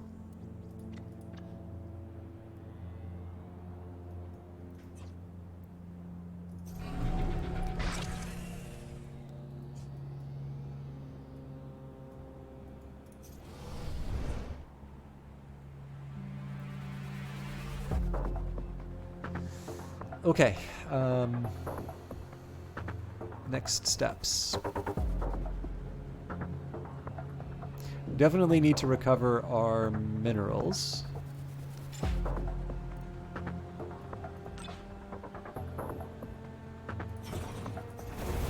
This thing's using trucks for transports, that's the way it should be.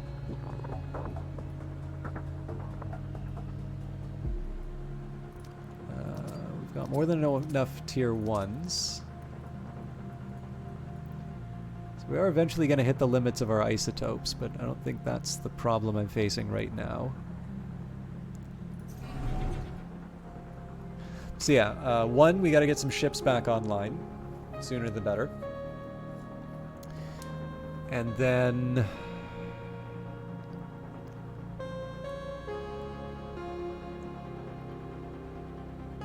I do actually need to set up like my residential and work areas. I've been neglecting that for a bit. Although I think a conversion center is probably more important right now. Also, it's 48 fuel to generate another level 3 energy plant. I think we can work with that. Yeah, right now, replacing the workforce is the highest priority. And this is close enough to the top of our fuel capacity that I feel okay prioritizing this upgrade.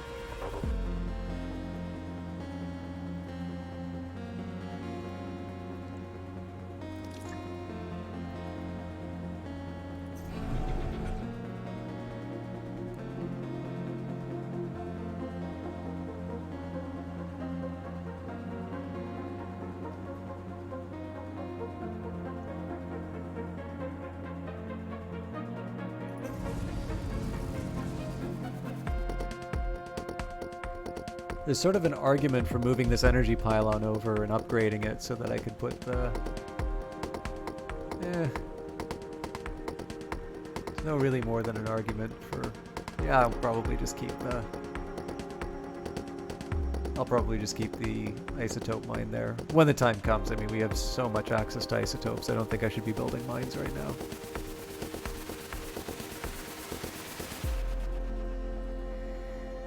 Mineral access is key, though.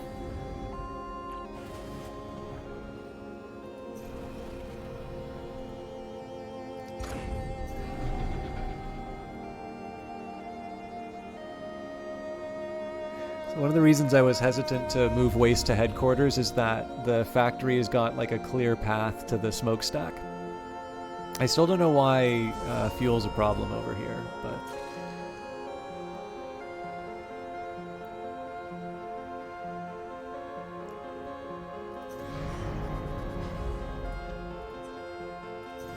You know what? I don't need to keep this shipyard on.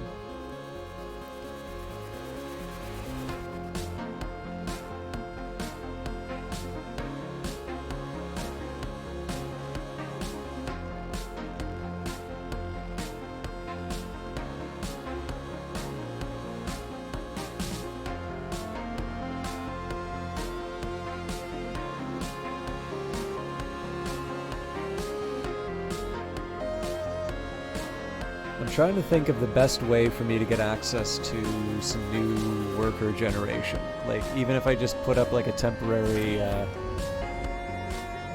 conversion capsule. The problem is that because I neglected my waste,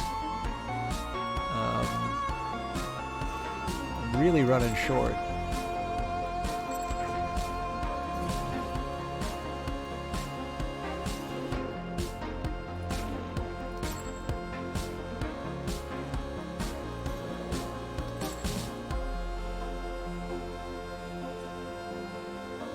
Just keeping conscious of my influence. Don't really need the extra artifacts right now. What I do need is the space to make more workers. That or a consistent flow of the tier 3 minerals.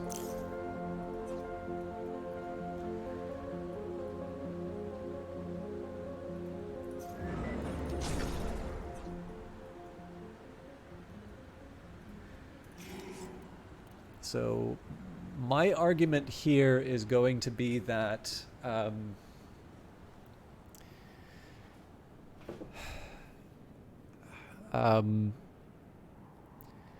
producing workers is going to allow me to clean up and get the resources that I need in time to deal with the rebel threat.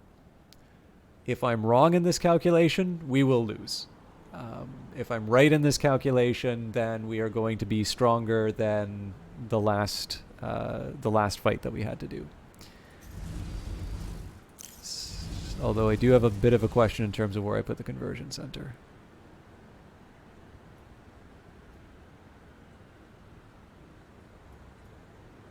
Preferably somewhere with lots and lots of pollution.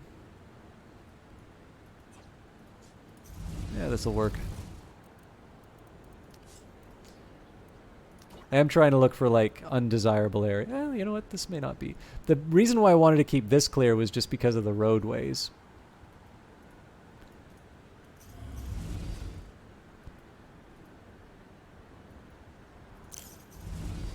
Like, this doesn't have power. Well, you know, I can always move it if it offends me, so.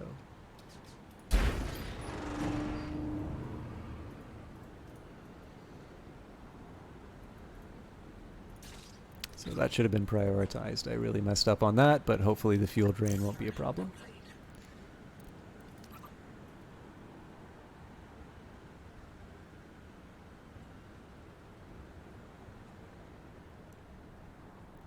So again, we're making a big bet on this one because if we normally need the tier 3 minerals to be able to defend ourselves by building that turret or to build a new ship.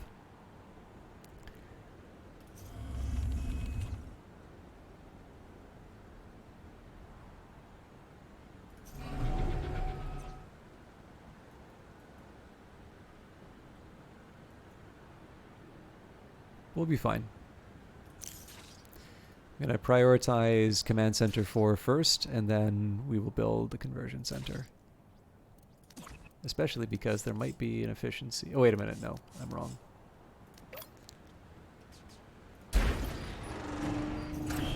It did occur to me that isotopes-wise, we're good. Like, we just simply... I do not believe we have tier... Oh, I was wrong. We do have tier 1 isotopes now. But you know what? It's not that important, so we're actually going to shut down...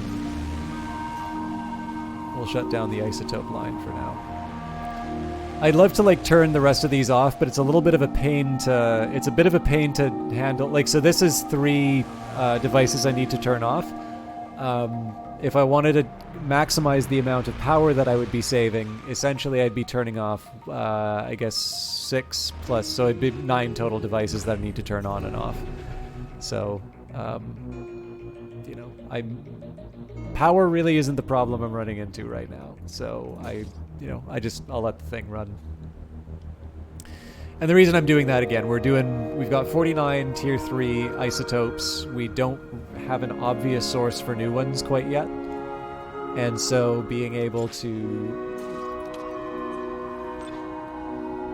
just being able to prioritize is going to be the thing that lets me try and recover.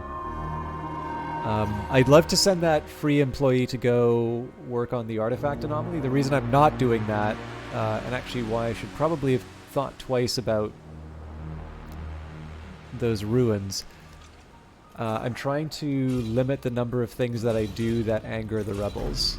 Because again, they've got me in a spot where they could take me out if they wanted.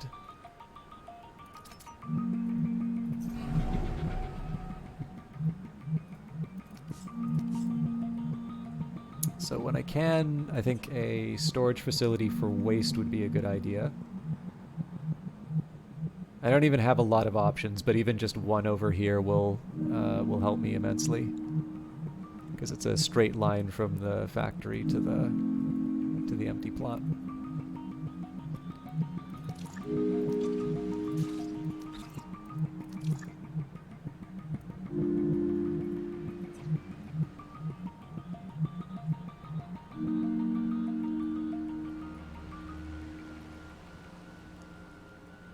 And then I think once... I'm again mystified about this fuel stored. Let's see what happens when we get up to 59k. I'm curious if this just is the last in the priorities to get the upgrades. I'm a little worried that it's cramping my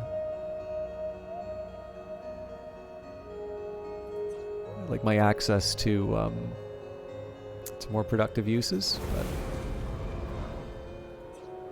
nope.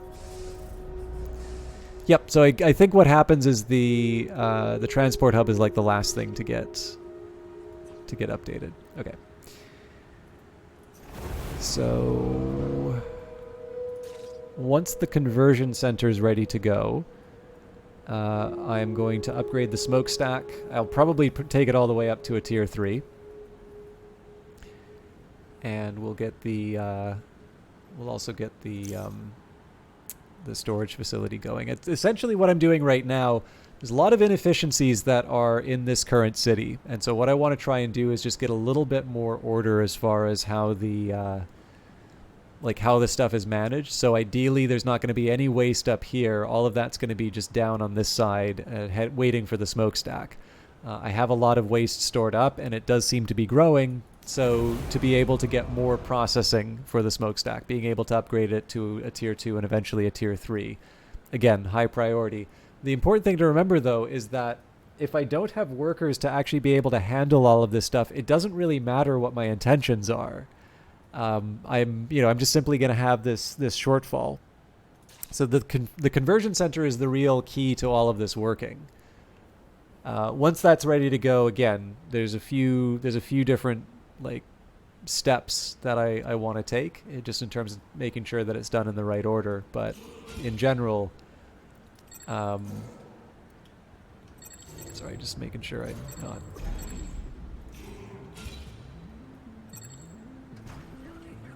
Actually, you know what? Let's make sure I get a couple tasty isotope patches.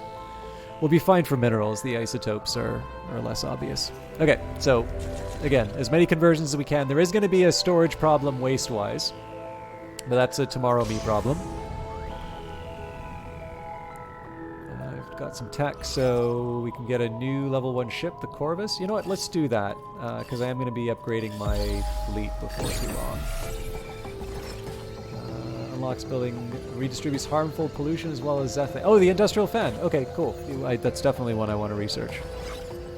And then the trade tickets would be nice too, so take that one. Am I out of artifacts? Oh no, I haven't researched it yet, that's why.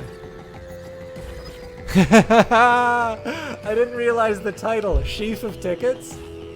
I wonder if that's deliberate. I can't believe I didn't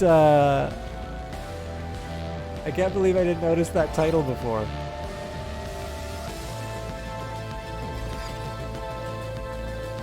I'm taking a screenshot of this.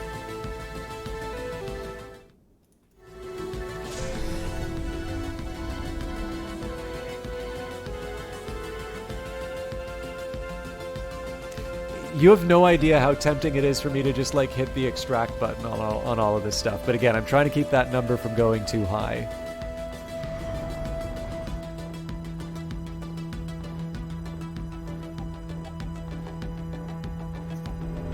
Okay, so conversion's still happening.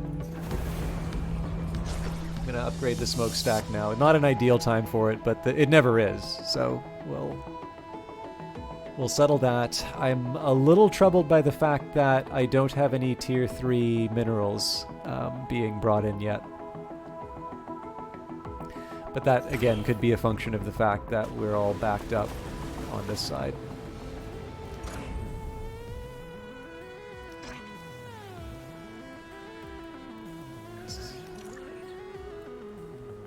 I'm a little confused as to why our energy just took such a drop. Oh, because I turned on the shipyard. Duh. Oh, there we go. There's the storage facility down here for the...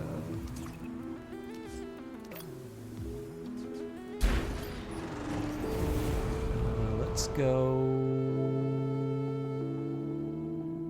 We're going to go for the tier 3. That I am going to need to do more power, though.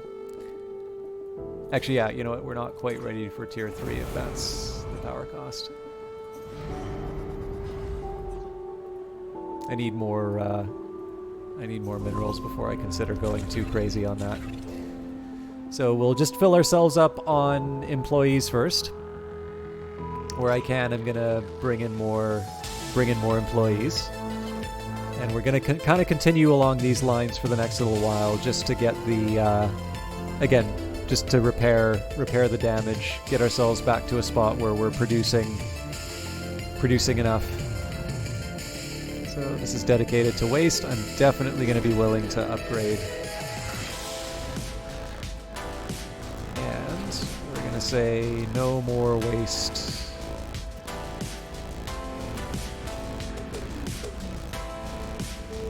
Okay. Looking good.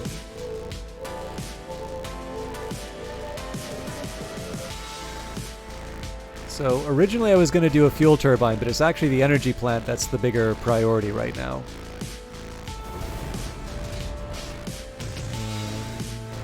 And against my better judgment, I am actually going to do the upgrade.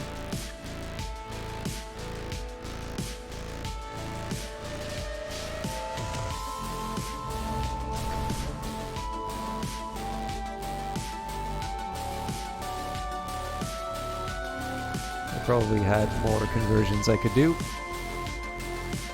And I'd rather not waste resources, but I definitely want to bring a road to the conversion center just so that we can, again, it's about kind of quick extraction of waste. Actually, better still,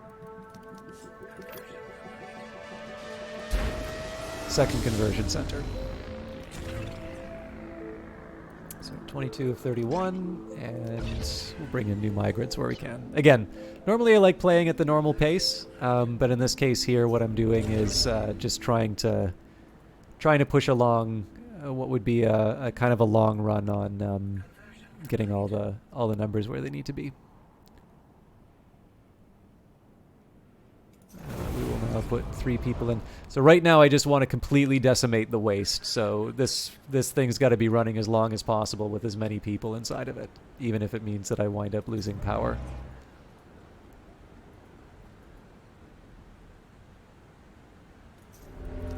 Now you can see the conversion center is looking a little dirty because of the waste, but the more people we convert, the faster we're going to be able to get the things we need. And at this point, I just want to grab all the real estate that I can. This one I can't be quite as reckless with. Oh, actually, we're at 98, so I can hold off.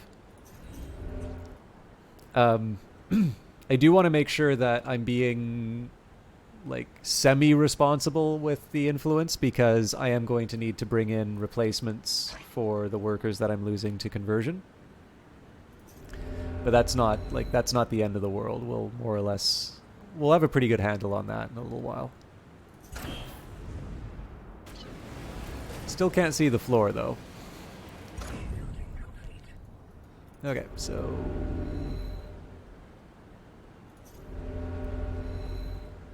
connect disables both buildings. Oh.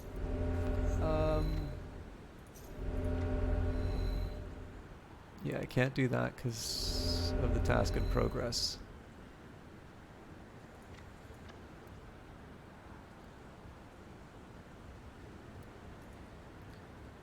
So I gotta find a way of getting the waste out of this thing. Drat.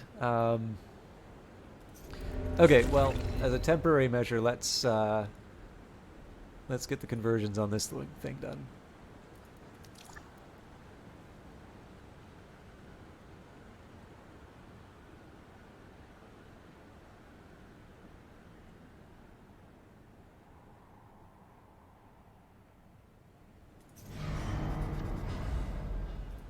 Right, can't do that yet.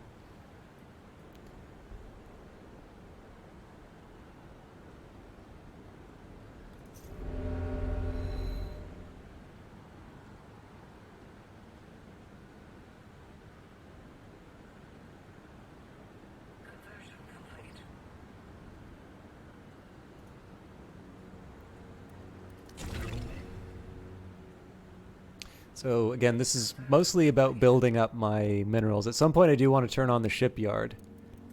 I might have to do another energy plant first. Although maybe the fuel turbine... Yeah, the fuel turbine makes more sense because I'm actually going to be able to recover the resources for that.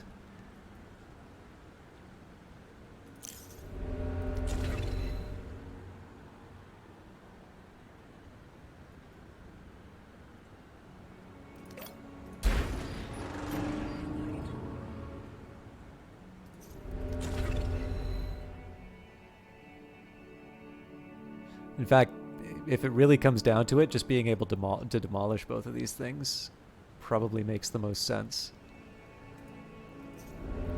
So I'll keep this thing up just so I can take advantage of the extra space.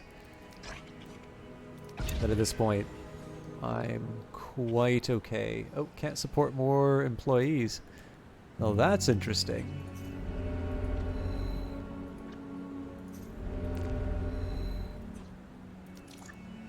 I'm not sure if that's actually true. Let's see whether or not... Oh, I get it. Yeah. Okay. So we will dismantle... Okay, but if I dismantle this one... Cool.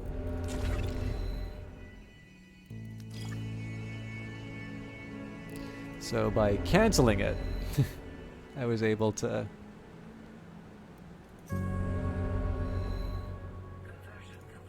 Actually, now I guess I can connect them, so it's not that big of a deal.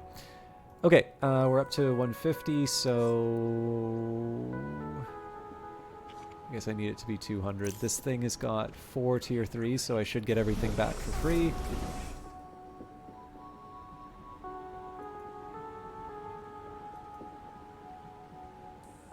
So up to 64. I really do need to get going on the...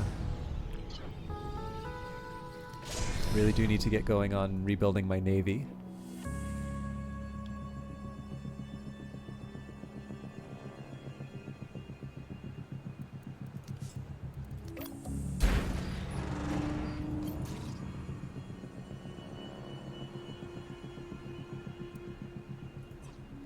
Right, it's 4, not 8. Apparently I lost the ability to do math during the siege.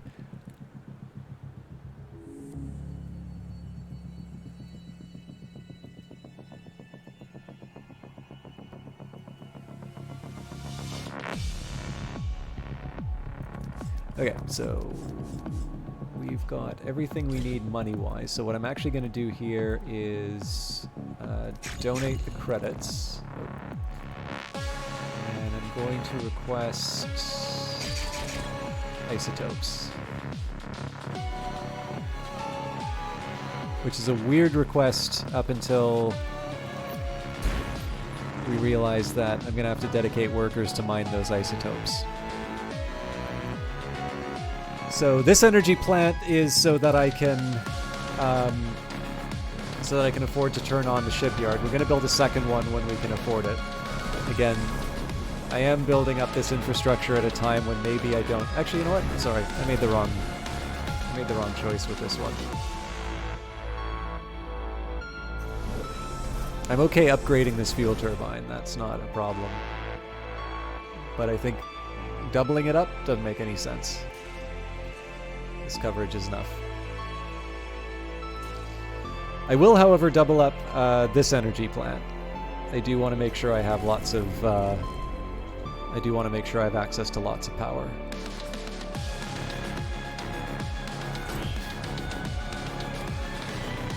We really like making a mess here, don't we?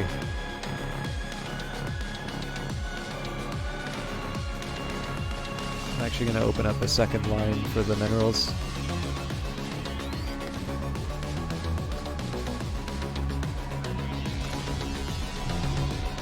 Look at those numbers. All right.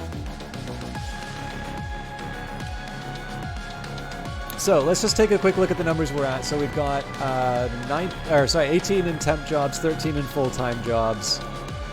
The majority are working on cleanup, which is exactly what they should be doing. And I'm going to put an energy plant down. This is just largely a question of sort of max efficiency, really. And then when the time comes, again, the ideal would be to build like deluxe ships if I can. Let's see what we actually have access to. So we have the Skua, which would cost me 1,000. If I want to build something a little meaner. So in terms of affordability, right now we can get the Bueto. I probably could have gotten a stronger one if I'd actually bothered to think about what I needed. Just because I don't need credits for buying. Actually, the Bueto's a pretty good ship.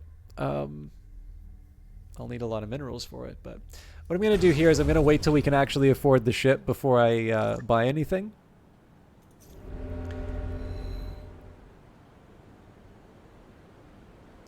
How are we on income? So earning 1450, we could be doing better on that.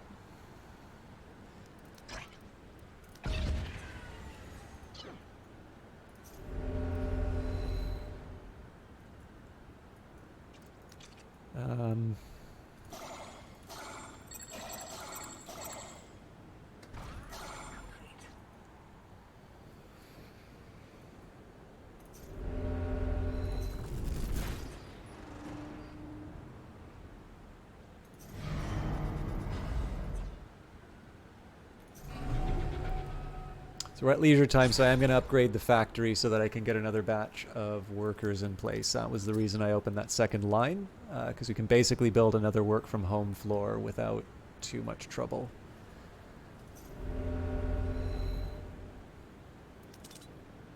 I'm trying to decide whether upgrading the conversion center is the right call now. It's isotope, so that's not really going to bite me.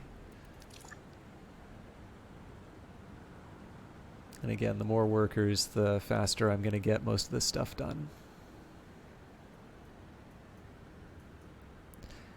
At this point, if you take a look at where all of my resources are, like we're sitting at 328 tier 1 minerals, 42 tier 2, and 8 tier 3. So this is very much a case of just trying to take as many of those basic resources and just push them through my factories as fast as possible.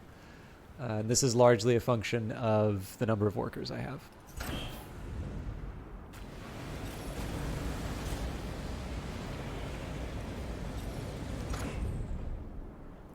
Hopefully, with all the trash cleaned up, at some point we'll maybe have a little more flexibility on that. But for now, I'm just gonna rely. I'm gonna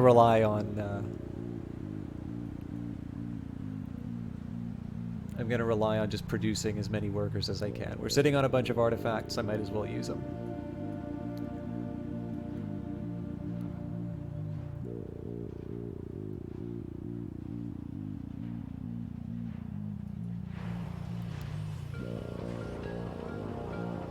I may even wind up building a turret for safety. I know I tend to avoid them, but we're in a position now where that turret may be something that saves my life.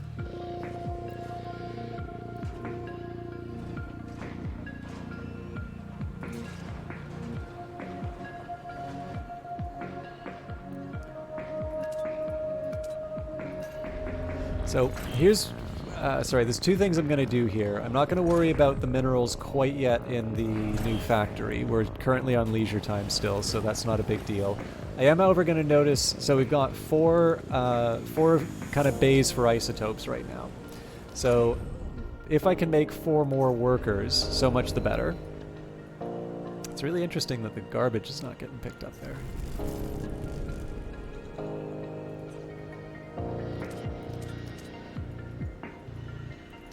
How's our division? 18 to 13.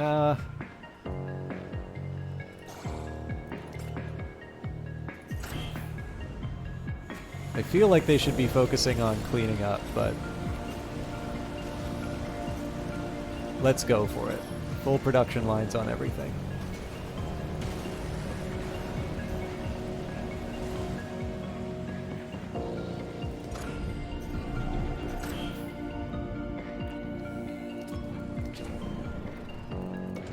So, work from home, 36 tier 2 minerals, and we get a little extra waste storage thrown in as part of the deal.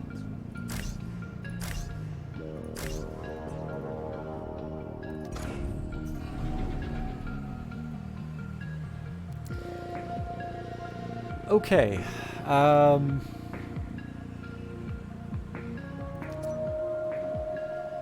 At what point do I start trying to build a ship? If I want the Corvus, it's almost ready to go.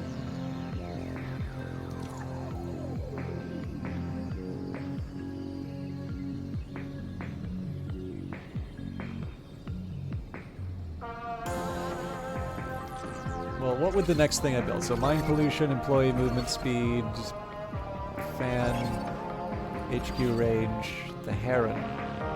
Heron's a level 2, but it would be 39 minutes, which I don't think we have before the rebels show up. Trade tickets is always a good one.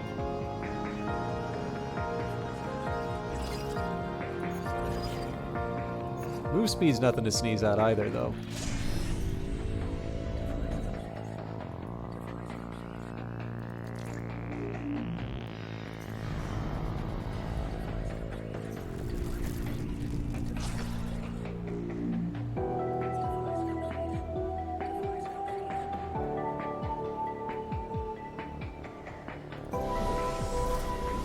So there's no point in keeping this fuel turbine running right now. I'm okay letting this one go because there's just gobs of zethane to get picked up. Actually, even here,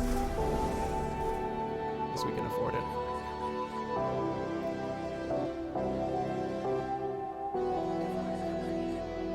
I'll try and get in the habit of cycling the extractors.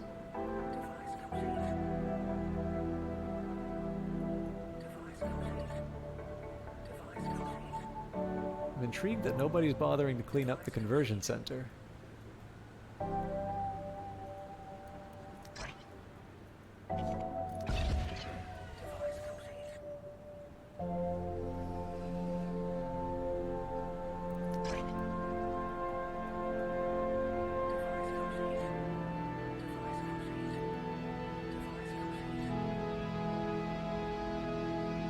So we're going to build enough buildings to afford this group of migrants, or is a new ship going to become available? Let's see. Wait a minute. Oh, no, that's, yeah.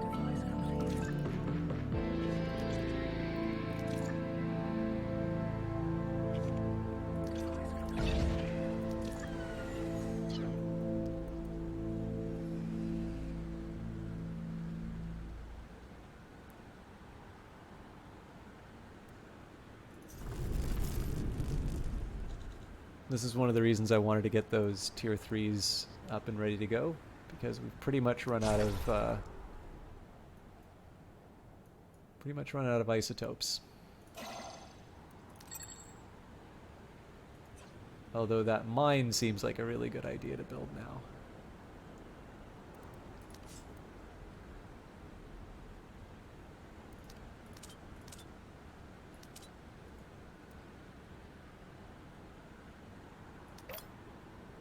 Let's risk it.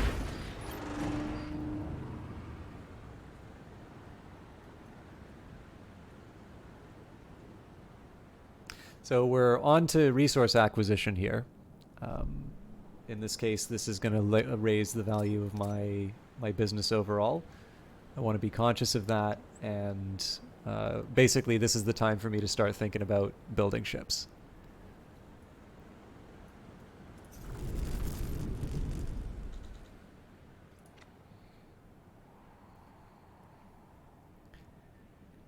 So this is going to be a little dance that I do. I'm going to just kind of turn stuff off and then turn it back on where I can.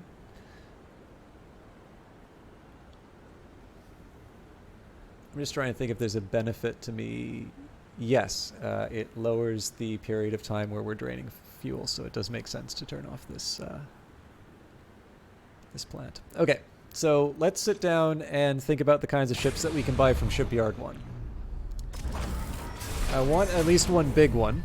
The earlier I build it, the better. So 7K to construct it.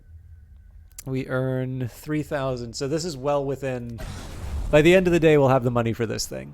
And I suspect we'll have the minerals for it too. So I'm just going to let the... I'm going to let the Enterprise run the way to... In fact, probably if I cancel the mine, we'll already have the minerals for it. But I don't want to cancel the mine because... I want to mine everything.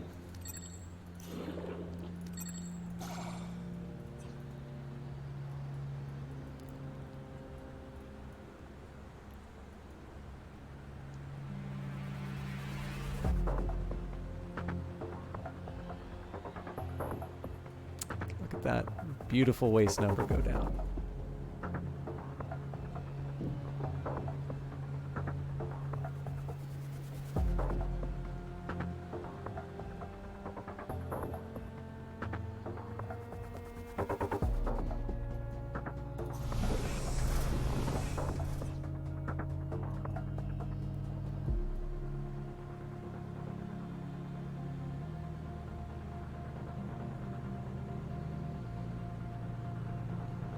Okay, so I think we said we can afford the ship purchase price-wise. Originally envisioned to be a mining tunneling ship, the Vulture, or now the Cathartes HG-56, can cut through most buildings like thermite through flesh. So I'll need 500 minerals to build the frame, and then however much to build the rest of it. I do like it because of its heavy frame. It is a little slower, but I think I'm willing to take that on. Like, again, that's a question of planning more than anything else.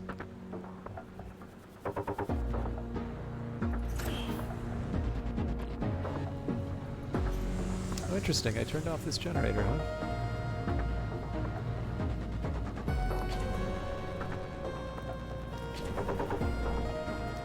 Ah, yes, another detail. Where I can, I want to start dismantling. Number one princess, thank you very much for the follow. So the second floor was always intended to be temporary, and it was just one of these things where all of a sudden, you know, it was a temporary measure that never ended. So I'm going to start making a mess in the headquarters in favor of moving it over to the storage facility that I have here. Where I can, at least.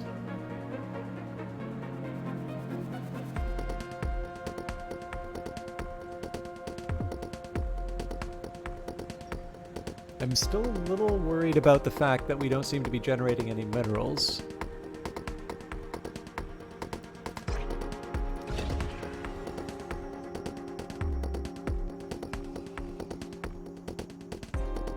Like, I do need the rate of acquisition to be a bit higher than what I'm currently seeing here. It might be because my workers are all caught up in a particular... Yeah, they're all working on construction. There are 150 jobs related to construction. What's going on here? Oh my god. No, no, no, no, no, no, no. How dare you? No. That explains a lot. That did unfortunately kneecap our minerals, but I got a couple ideas here. So let's say... Oh no, we got a bunch of people working on processing. Well, if this is what the game naturally picks...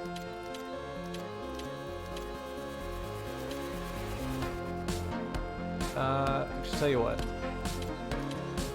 2 each for dedicated, and this thing should never go hungry.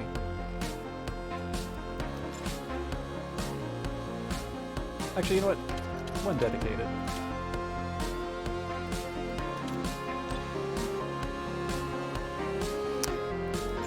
Let's also say always 1 dedicated to clean up and supply. 2, 4, 9 out of... Yeah, you know what? The rest I'll let them sort it out amongst themselves.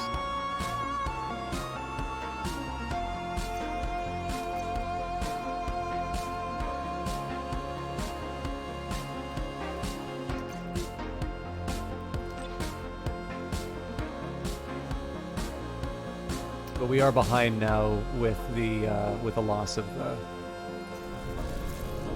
minerals. So that wasn't the cleanest transition I've done, but we're able to give the fuel a little bit of a break.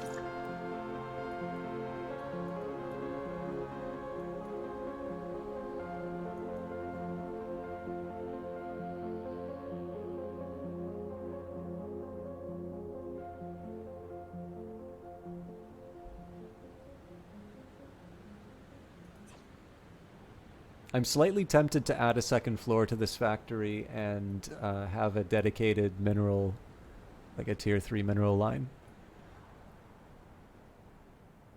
But I'm going to resist the urge for now.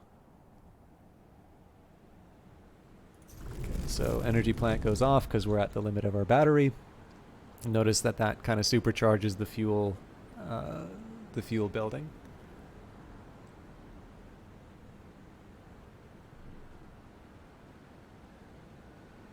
And again, I've been fast forwarding a lot on this particular playthrough just because I'm sort of watching plans sort of happen. So I, you know, I don't want to spend, because I know what the next step is going to be, and I'm really just waiting on,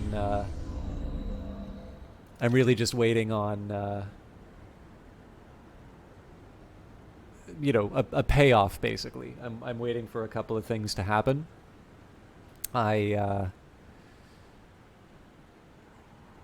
don't see a lot of value in being really meticulous in terms of the timing. Like right now, I'm just waiting for my mineral reserves to go up to a level where I feel like I can start building a proper navy. If this starts getting too threatening, I will build a lesser ship. But obviously, it's going to be a big disappointment if I put all that effort into if I put all that effort into buying a ship which I couldn't actually build.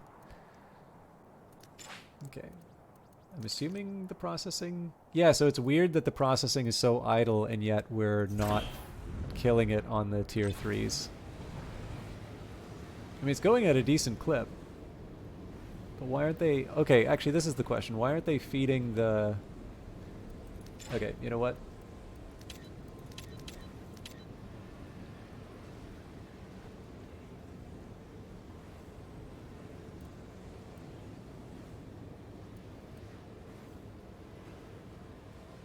I think isotope I'm okay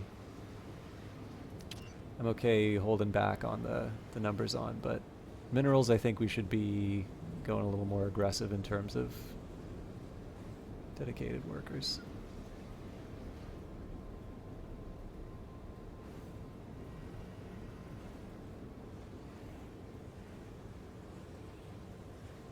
So here's something interesting. Even though we have a dedicated mineral input... Okay, no. It's still happening.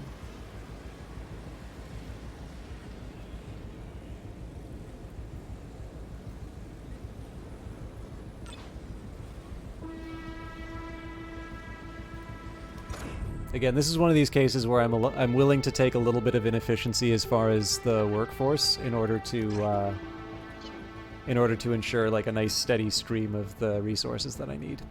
Okay, we're sitting on a bunch of influence again, so two things actually. One, credits, and then two, claims. So let's wait for that number to get to 500 and then we build a ship.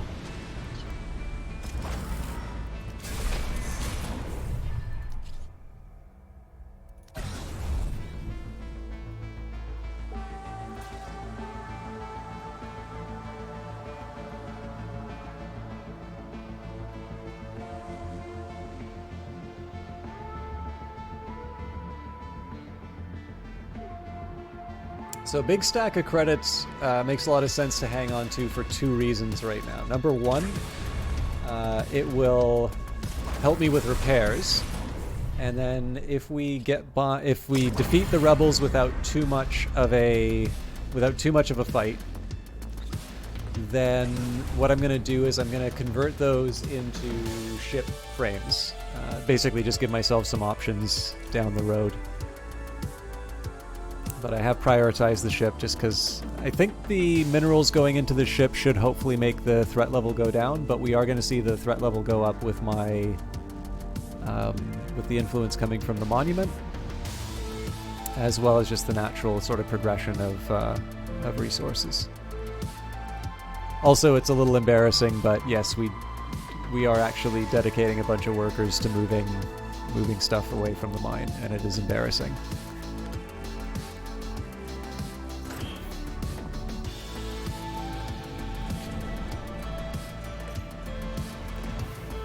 I really feel like I should be able to dismantle this empty floor here. I will make one concession. This waste receptacle can stay, so we'll get rid of the ones in the middle that we filled in previously, and then we'll worry about the rest.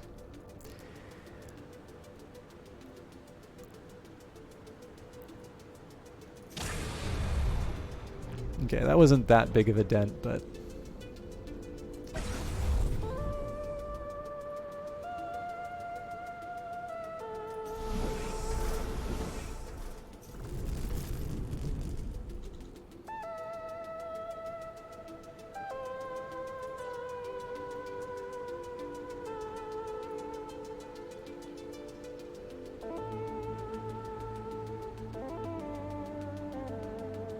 Wonder what the pollution looks like now that we're. Yeah, it's not that bad actually.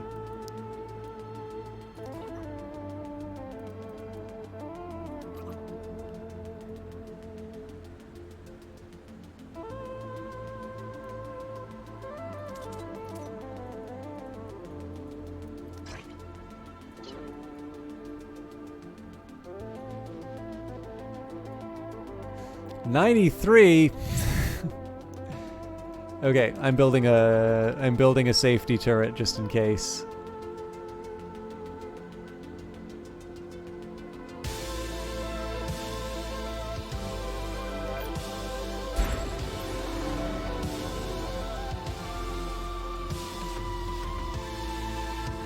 Makes me happy I made that line for the isotopes. One thing I can do, so I think the cash might be affecting this. Oh nope, I can't buy a new frame because I'm building a ship.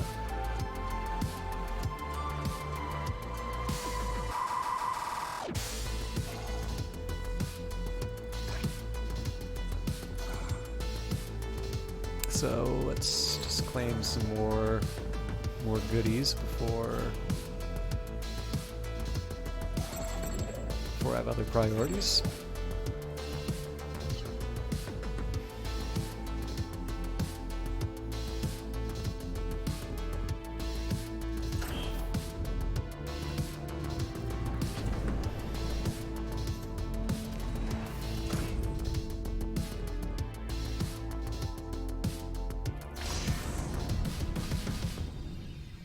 So under normal circumstances, I would be upgrading this. Science lab right now. But let's do.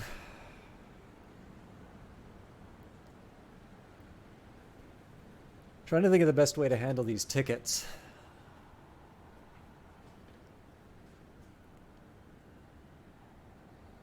So I could donate credits and be able to claim territory. What do I have minerals wise?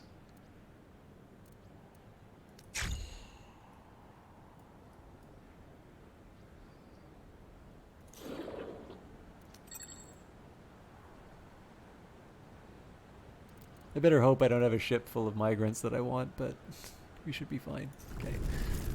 Turn off the energy plant because we're at full capacity. I'm going to turn on the fuel turbine for a little bit just to see if we can get rid of that fuel warning.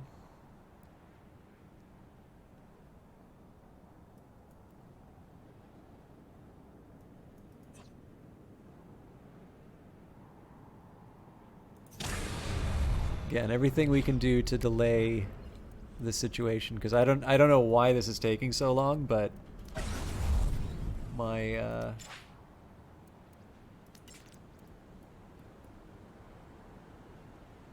my workers are not exactly bringing the hustle to this particular work order.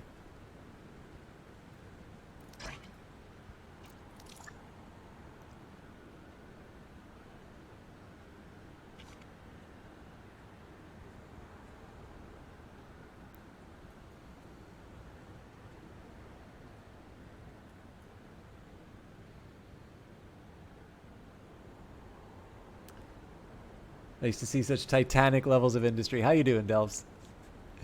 Right now, I just want my ship. I just want my ship and another 20% worth of threat meter.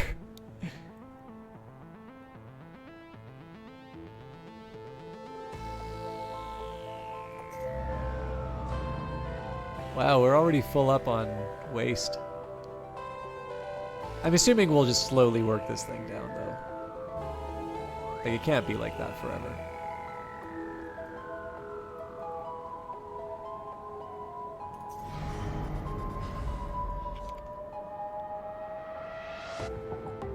So the original intention for this ship was going to be,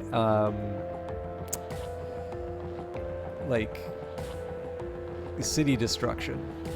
I'm not sure if I can still use it for that. I should probably still try, but there might be a like a cost in terms of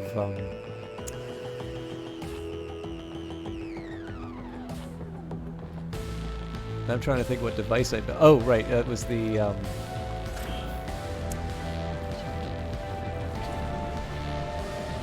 that was this guy.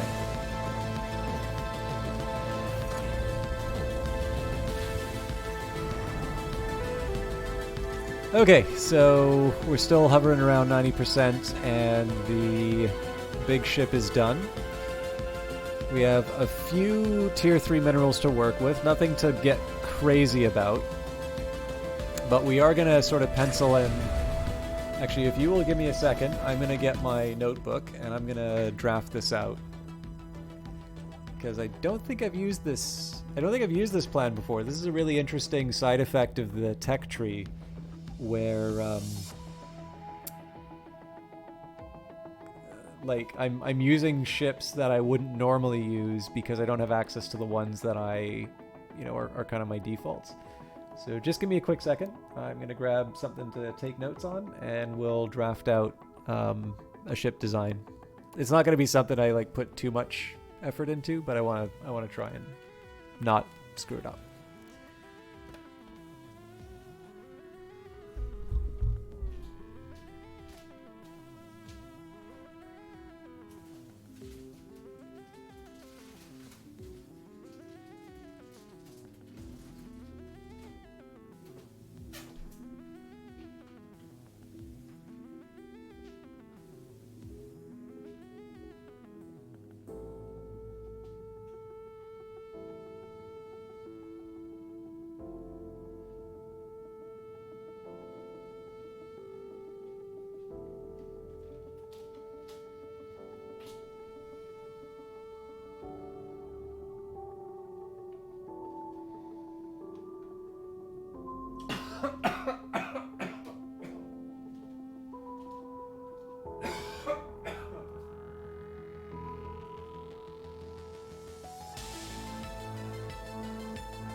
Sorry about that. I tried to have a carrot stick and it didn't agree with me.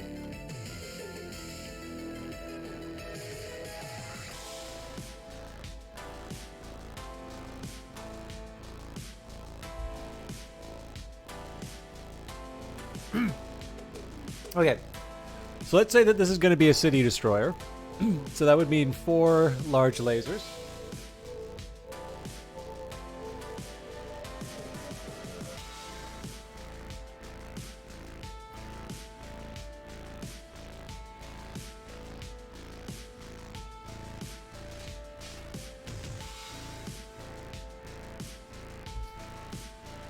And that is 12 power.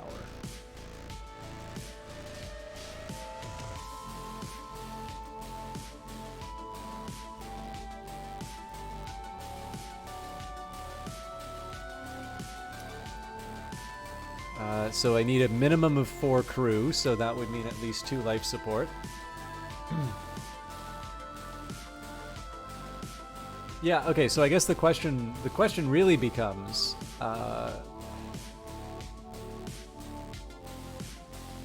like, how many crew do I need for this thing? Because I might be able to get by with just 2 life support.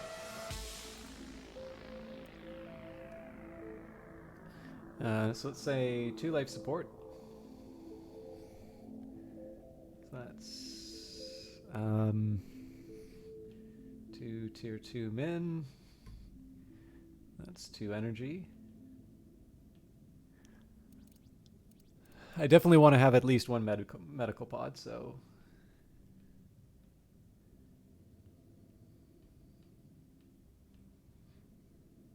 Energy...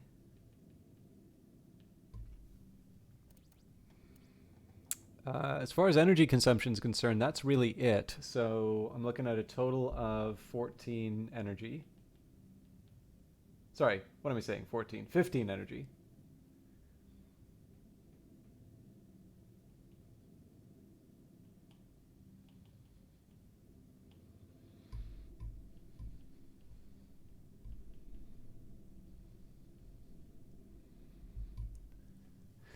So let's take a look at the most pessimistic case, which would be the headquarters. There's like no zethane here, so this thing generates 5 fuel in a 0 zethane environment.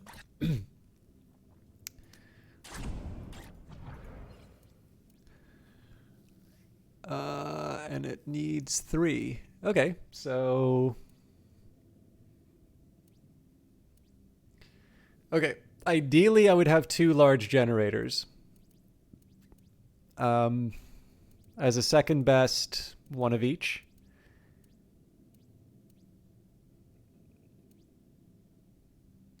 But then I'd also need more than 1 fuel fabricator. Okay, this is where the space becomes a problem.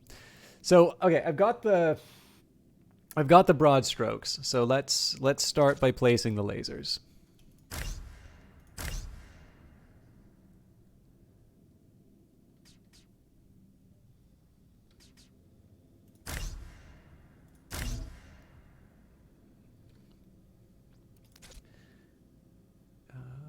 It's going to make things complicated, but... So it's pretty important to me to... Ooh. Okay, so we'll attack this in a slightly different way.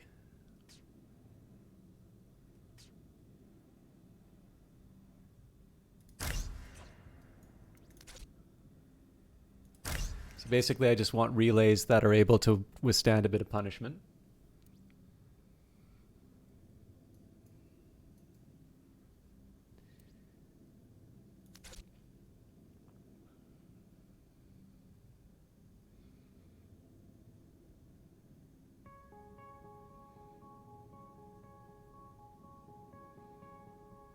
I can see this working. Okay, so I'm going to need another tier 3. I'll just let time pass and sort this out. Do you guys mind? I've got a couple more carrot sticks sitting in front of me. I'd really like to eat them, but I suspect because it's crunchy and it takes a little bit of effort to like chew and finish them, you may need to hear mouth noises for a little bit. Is that going to bother anyone, or should I run ahead with it?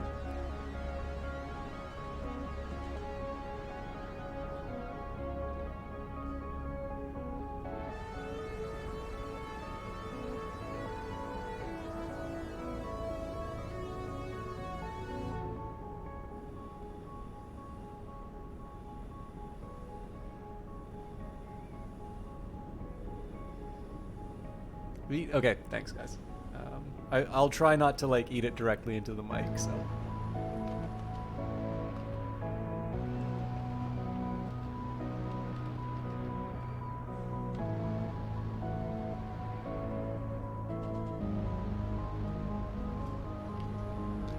Oh, I had some news about what's happening tomorrow. Do you want to hear that now, or do you want me to save that for the end of the stream?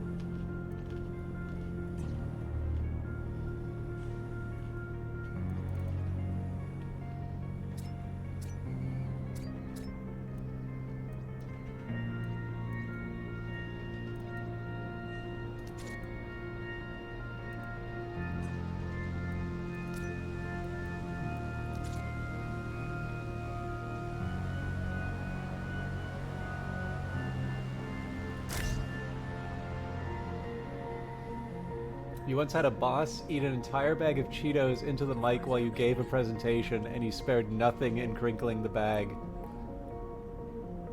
I'm sorry. I don't want to do that. Like, you know, I realize it's not great when, you know, when streamers like eat, and especially for me because it's obviously so audio focused. But I'm a glutton. I don't know, I tend to get very snacky, and one of the things I've tried to do is just make sure I have something like a bag of like carrots, because those are wonderful snacks and I like carrots. Try to have fruit too, but I notice fruit tends to go bad a little early. Actually, I got a weird thing about this too. I've been trying to eat more bananas, and the funny thing about again, high quality content here. One of the funny things for me about bananas is, as much as I like them, I don't like eating them. And I don't know why, because they taste good, and bananas don't taste particularly weird, and yet I always feel very squeamish eating a banana.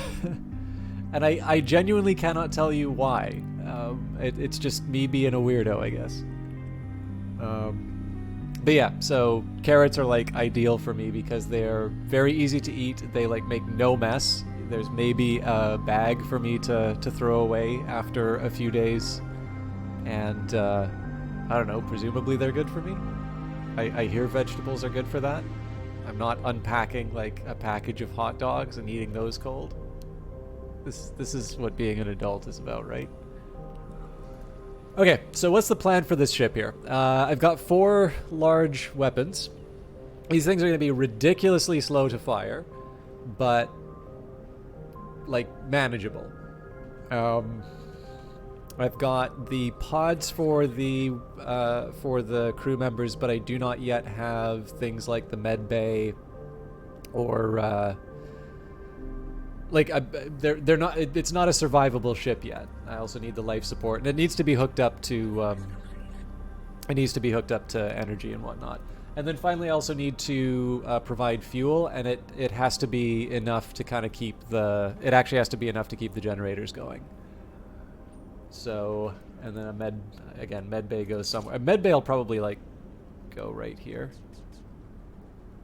Nah, but then I close off. Yeah, I close off avenues. That works though. Well, sort of. Not really.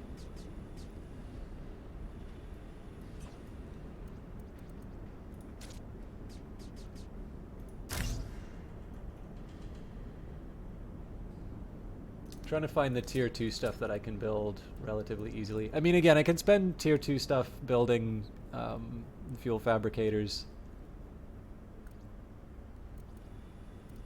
Where I can, though, I'd sort of like to I'd like to spend the 5 or the tier 2. I'd like to use the tier 2 stuff where I can. Oh, this will be a good use for it. No, it isn't, because it's a dead zone. This works though.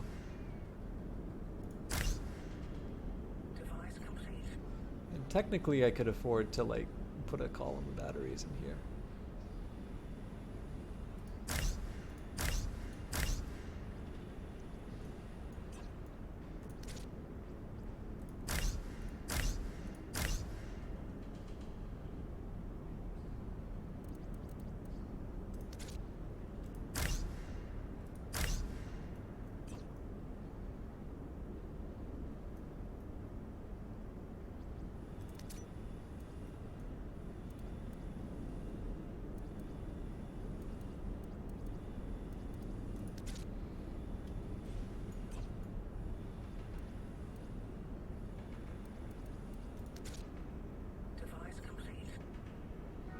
It doesn't really matter where I wind up putting the fuel fabricator. It's kind of miserable either way.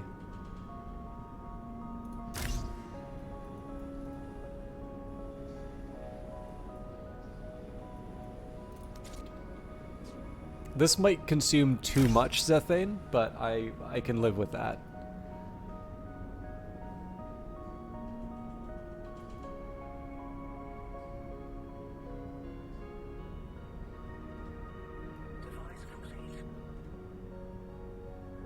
And I think the question is just how many engines and sort of fuel storage, batteries, like all that sort of stuff. How much of that we stick in the ship? Ideally a lot, but we'll see. We'll see what it actually, like what I actually have available. I'm quite glad that we've been hovering between 89 and 90. Oh, hang on. I'm probably out of power.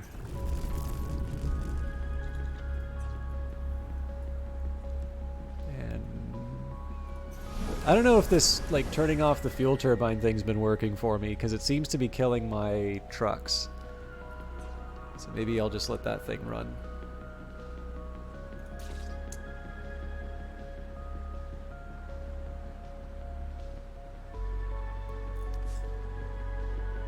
Really taking their time on this thing, huh?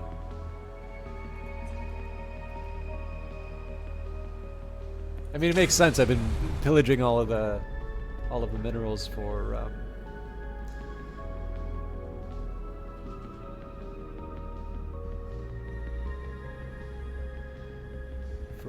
other jobs, more important jobs in my opinion. I'm gonna make one small adjustment here. So if I take the med pod, I put it up like this.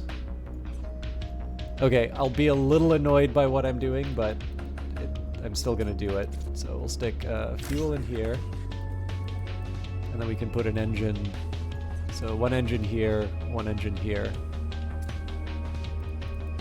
Actually, I'm gonna start putting those engines in now because we might need to. Holy crap! 99. All right.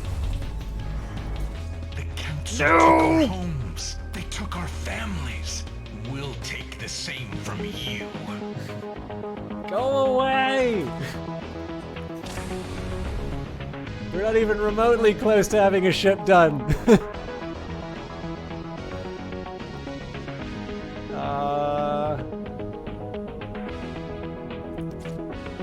This isn't good.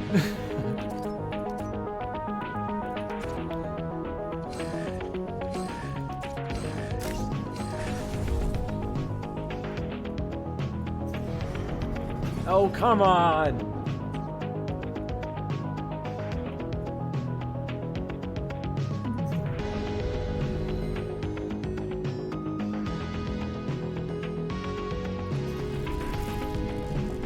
Okay, this is super corny of me. I want to check something here. I want to see if it's me actually turning that power back on that triggered the bad guys. Let's go back to 24.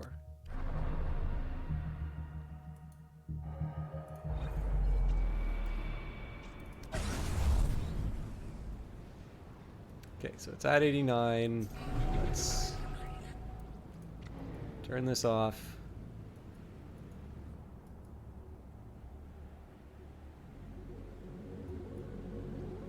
We gotta keep an eye on where this is going.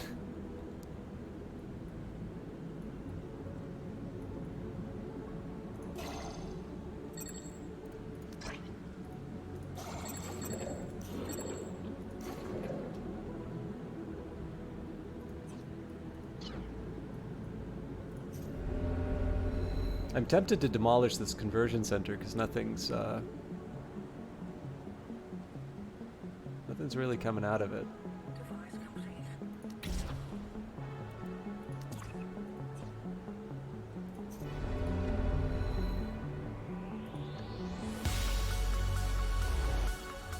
Okay, no, that's just steadily clicking up. I don't think there's anything specific that I did to provoke that other than just stop, like, sort of arresting the... See, I don't actually believe these resources exist. I think this is the problem we ran into earlier. But assuming that they do, we're gonna go into this ship. But we're gonna get hit by the rebels. No question. The one thing I could do would be to donate.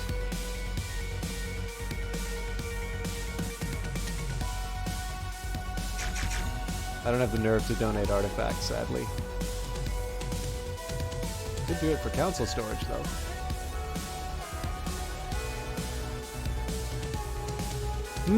Yeah. So if I give up those artifacts to, like, get storage space, what does that get me?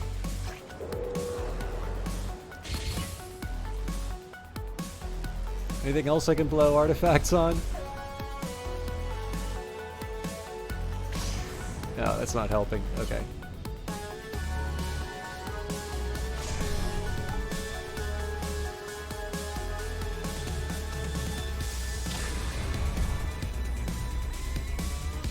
So the only thing I'll do differently is let's get these engines in.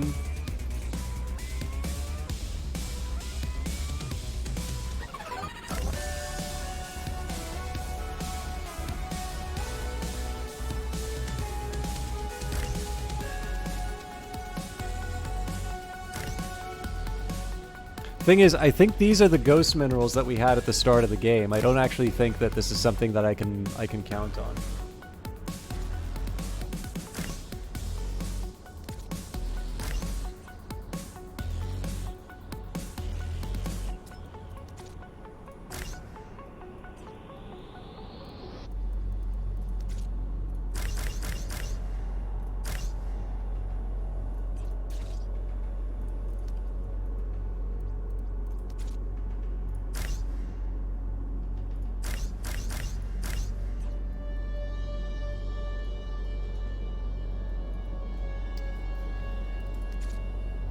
Okay, batteries.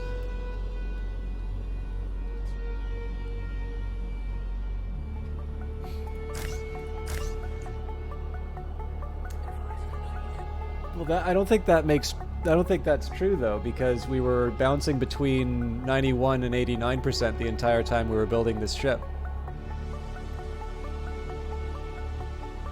Like, minerals have value too.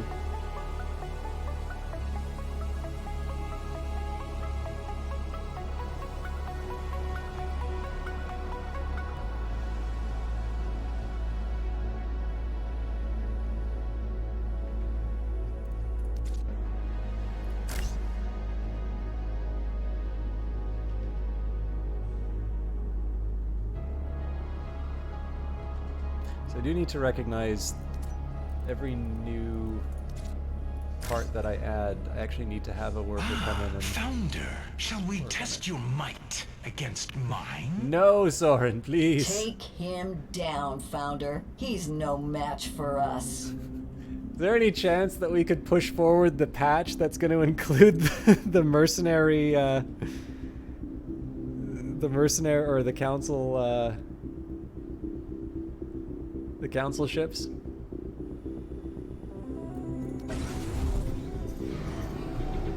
Okay, well, no point in keeping that factory offline anymore. So we do need to do another delaying action.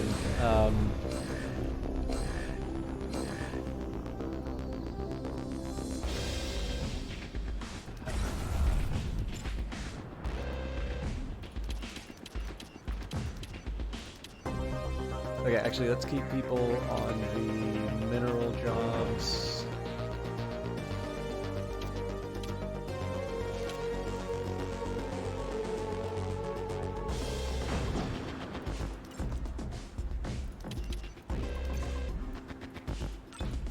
Man, I really love going for those irreplaceable ones. Okay,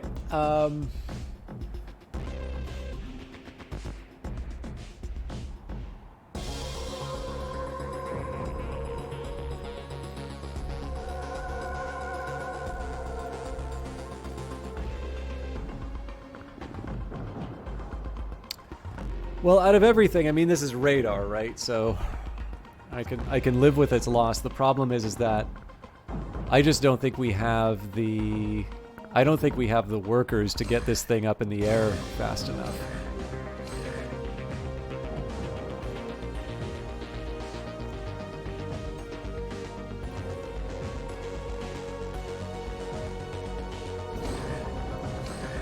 So where did I go wrong this time?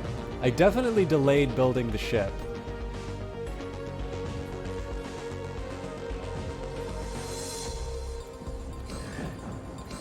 I mean, maybe it is something as simple as saying I should have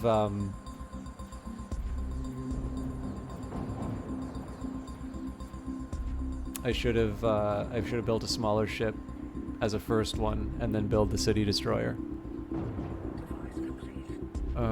We'll let this run. What I am gonna do, we'll pause the mine. So as before, this is really just a question of seeing... yeah, okay. Love it when people tell me to play games that I know. So,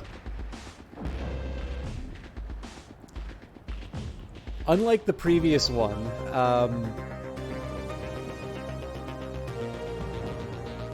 I don't like. So the previous one, I kind of had a clear game plan. Like we had a ship that we were able to kite around the enemy units with.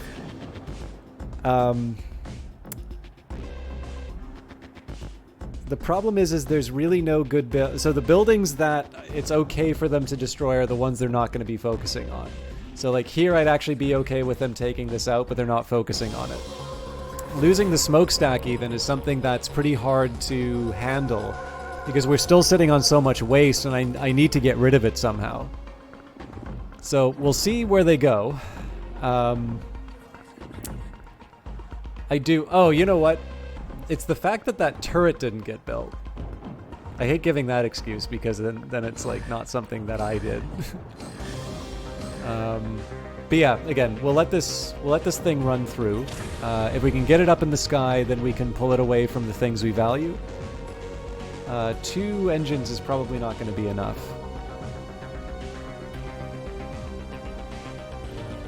But I think one of the specific reasons we're not seeing these large fuel fabricators being constructed is because these tier 3 minerals don't actually exist.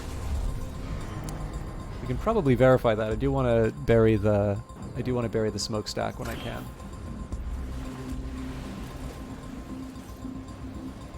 Okay, nope, there's tier 3 minerals, so they're just not taking them where I need them.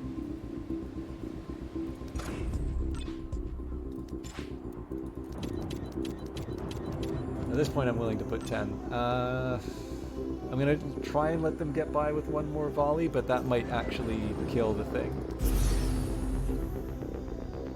So the big problem with this one is that... Oh wait, the double smokestack's not going to go under. I completely wasted the money for no gain whatsoever. Looks cool though, so... what I could have done to extend the life though would be to do a repair job. Which isn't going to be relevant to the smokestack, but some of the other stuff might survive longer.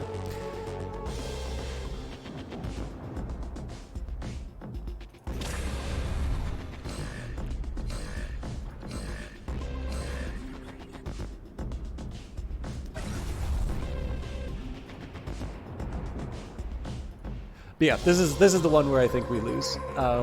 If the ship winds up getting built on time, we're fine. But yeah, they're already attacking the headquarters. We can delay the inevitable for a while through repairs. We got 4.8 K, but the fact of the matter is I just don't think we're going to have enough workers building the rest of that ship to be able to get the job done. And then more importantly, we're not going to be able to bank on the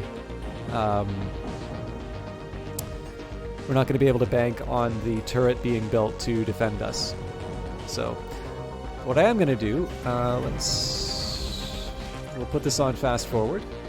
Sorry, I know there was a Steam announcement for next one, and then I got caught unawares.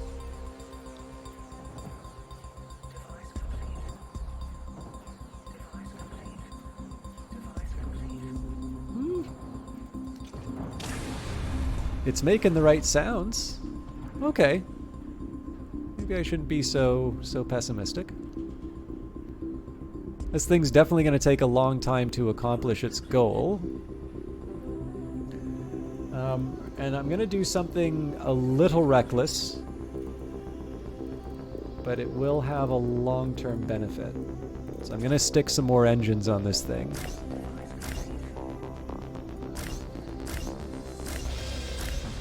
So I don't actually intend to build all of these. However, it is going to give me the time to build up the fuel. So this does invite a certain question. It's like, okay, well, you're about to lose your base. Like, why are you waiting for this fuel to be built?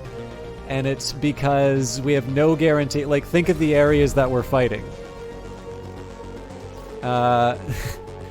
It's very unlikely we're going to get the Zethane that we need.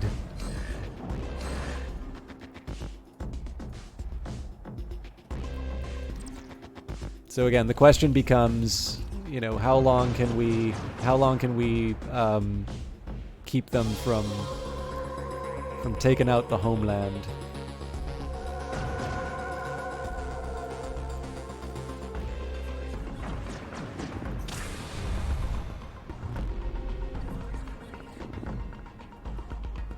So if all this stuff gets built before, you know, so much the better.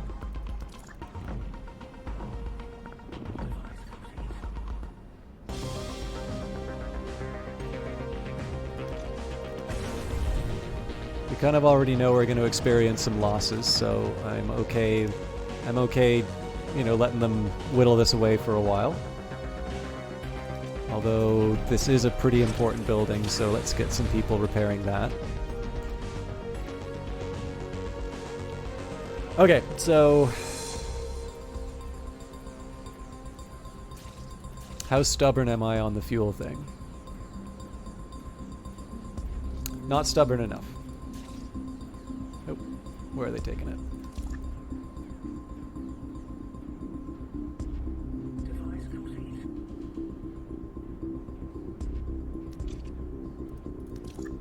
Device complete. Device complete. Device complete. Device complete.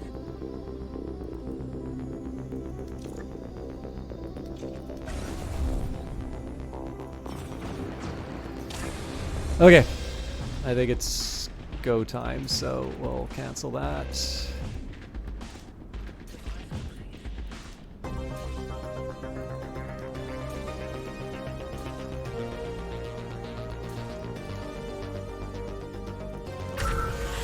Let's see if we can get away with the same trick. Doubtful, but not impossible, and we're definitely taking out the common salvation first. I really hope 1 April 1st they make it so that that animation, like it gets stuck in the shipyard. Okay, so we need to demolish their crew.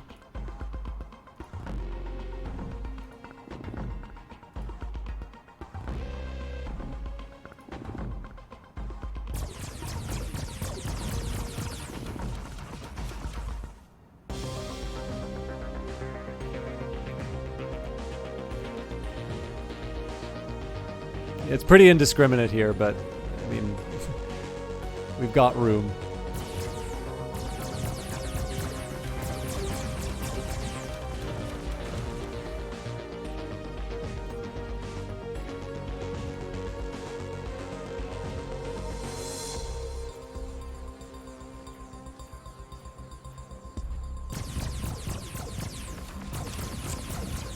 Lucky devil.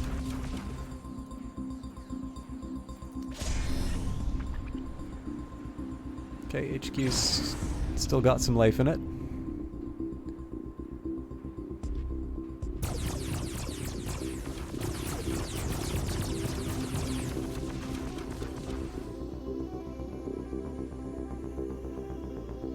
So I think if we just keep with this pattern, we're able to wipe out the crew, and then we can move on to his companion. Although it's going to take a little bit of effort. This is one of the reasons why I wanted to build all those engines. I'm actually going to have to maneuver around to try and... we should probably double that up, just in case they move.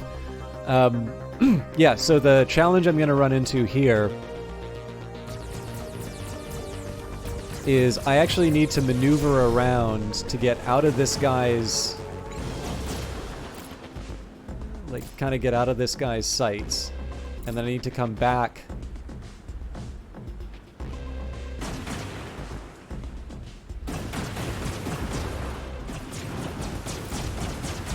Okay, so now we go after the Rainbreaker.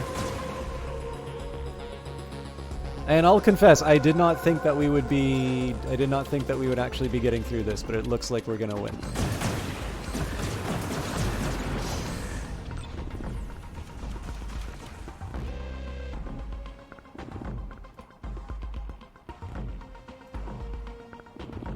I guess it helps that they were coming at me with pea shooters.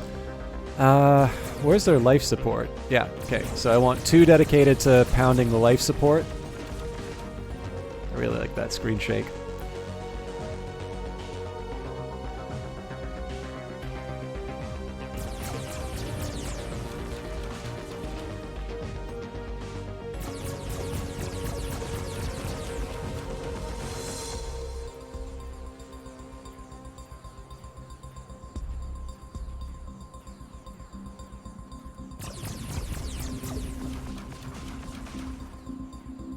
I was really hoping that would work, but well, a couple have walked into it. So the hope here is that they're going to start sustaining some damage on their own because of we took out the life support. The rest of this is just going to be sort of hunting.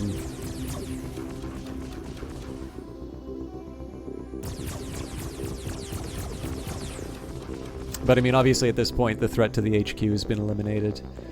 Now, to my dismay, I did discover that you still generate... I mean, it makes sense that you still generate threat even when the rebels are coming after you, because it's based on your net worth. Your net worth is still going to be changing as you fight. But it'd sure be nice to think that that counter stops. Wow, that was really dumb of me. I could have just got the extra damage and lived a happy life. Okay, yeah, so they're all dying to lack of life support. If we give it time, they'll expire naturally, although we can hasten the process.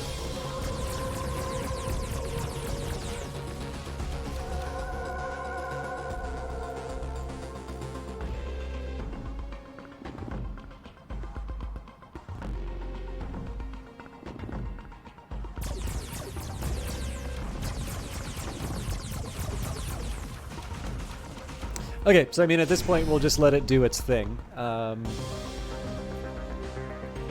Let's work on...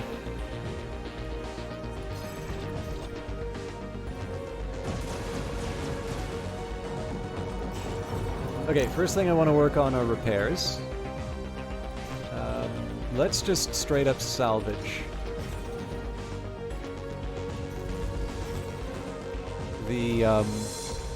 The rebuilding has always been inconsistent for me.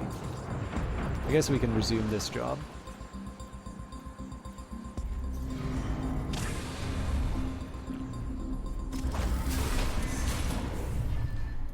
Let's keep making bad decisions.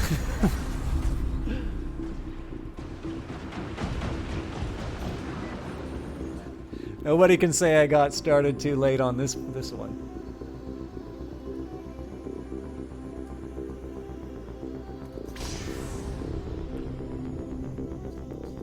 Okay, so for those of you who are wondering why I reacted the way that I did to the sheaf of tickets, my only contribution to Phantom Brigade could be considered the question of sheath versus sheath in one of the texts. And I've referenced it a couple of times because one thing that happened on the Discord server was it seemed to provoke a very active discussion as to what a sheaf was. And then, in addition, actually, you know what?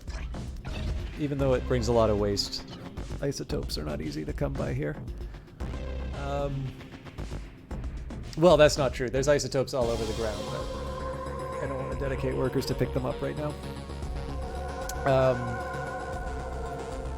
And yeah, like one of my ideas has been if I ever do a mod for Phantom Brigade, I'd really like to do one where like basically a reference to sheaf, so where like somebody's writing a description or writing an after action report or something like that, and someone questions the meaning of the word, and it results in sort of a debate amongst the crew. Like just a nice little reference to what happened inside of the Discord.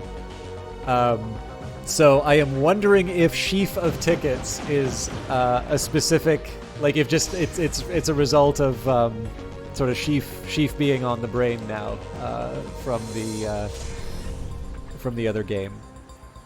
Again, it's a bit of a stretch in terms of the source. I'm sure there are probably other explanations for its presence, but I did have to laugh when I saw a sheaf of tickets, because it is entirely possible that is a reference. So I don't even think I'm going to repair. What is this? What is the savior? The Fractured Grizzly. That's a great name for a ship. So I suppose I have two options. Like, one, I can try and just send this thing over to the rebels. I know they build turrets slower now. Your violence only proves me right, Founder. You're just like the rest of them. I do like this new rebel leader that they added. Particularly the voice, like the voice acting, turns it up to 11 on him. I'm a big fan. But yeah, so we got to figure out how we're gonna get the energy back in line, because it is going to take us a while to restore that energy plant.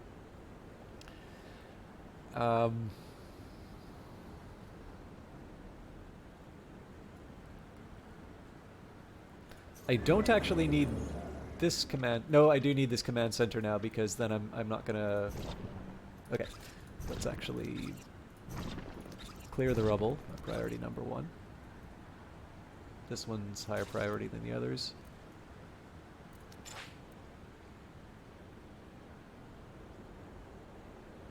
Yeah, we'll leave that there. One great and glorious day, somebody's going to empty out the... one thing I will do once the work shifts are done. So one thing that's kind of nice battery-wise, once upon a time, in ye old industrial era, there was a very controversial movement to divide the day into 3 days, or 3 parts. One for work, one for rest, and then one for leisure. Just so happens, that's this clock. But yeah, like, so basically we the majority of the the majority of the time here, again, this will not work long term, but I'm playing the game as it currently is, not as it will be in future. The work shift is about the only time I really need my work from home factory working.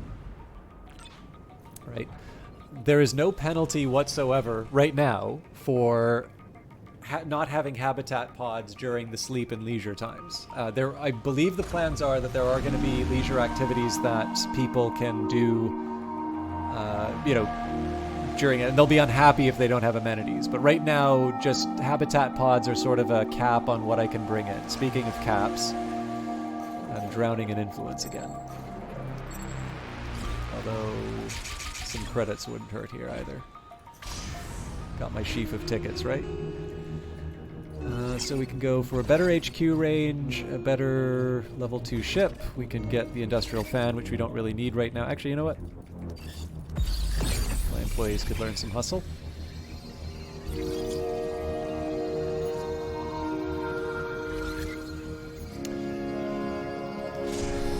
But, sorry, where I'm going with this is to say that the majority of the day actually does not require this factory to be on, so this is an obvious place where I can get energy. Normally I would have turned off the shipyard to preserve energy as well. The drawback here is that I don't... I'm building a ship. I can't exactly afford to get rid of that. This thing is so slow moving. As soon as it finds a turret, it's going to be bad news. I've also learned the aggression that happens for blowing up an enemy tile. Okay, they've got level 3 turrets. It's an expensive lesson, but now we know. Okay, let's get that energy plant down as soon as possible. Maybe we'll just take it up to level 2 so we don't need to dance around with the fuel. Maybe not. Let's also make that a priority.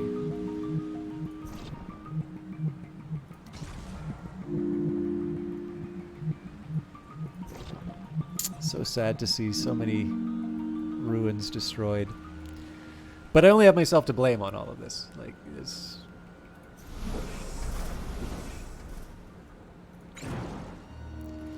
At some point, I'd also like to maybe fill in all the remaining spots on this, but I think the second ship is probably the better priority than the.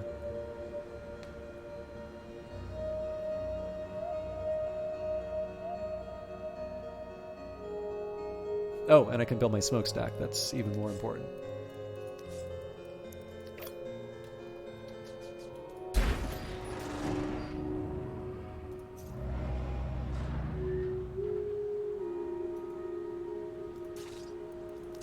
Oh. Pff.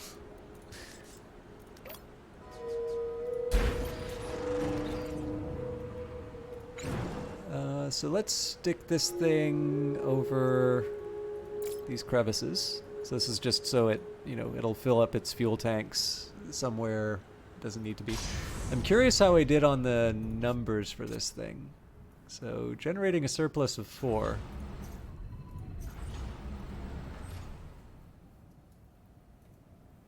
Definitely could have gone for a small one.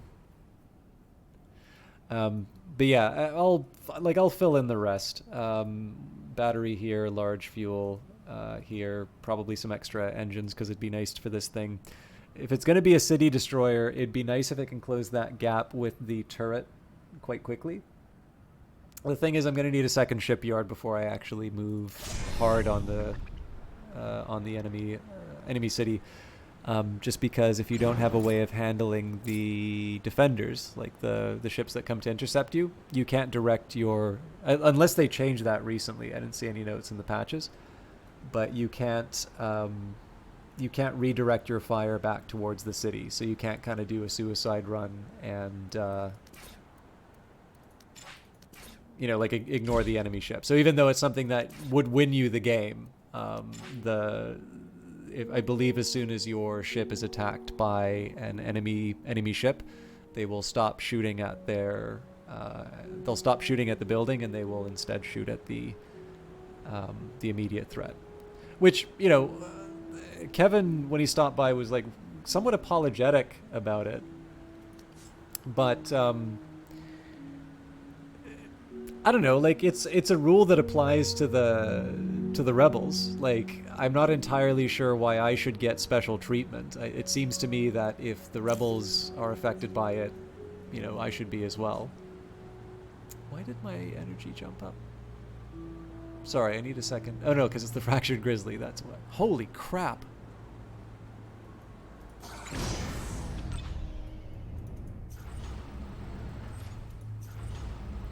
Wow. Okay. I was very pessimistic in my...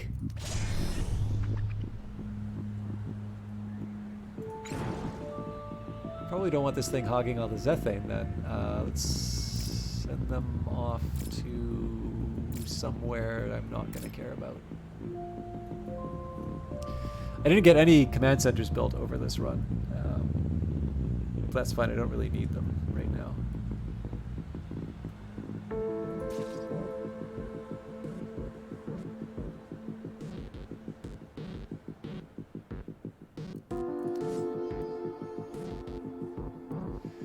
Okay, sorry. I'm making silly decisions right now because I'm rushing. So, once more with feeling. I don't care about the... Oh, hang on. I do care about it because I'm still losing energy. But I do want this smokestack because that's going to become a... It's going to be something that hurts my production before too long. Okay, so that's already tier 2. It's wasteful, but...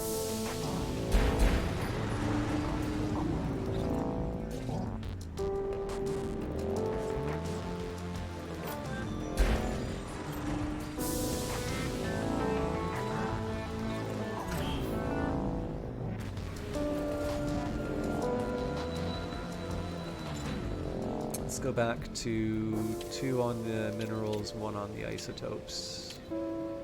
Actually, let's not empty those waste modules because we don't have anywhere to put... Oh no, we do have somewhere to put them.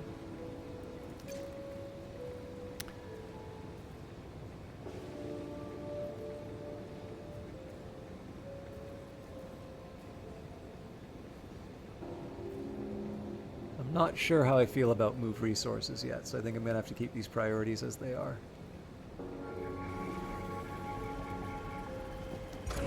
I may prioritize cleanup at some point, though.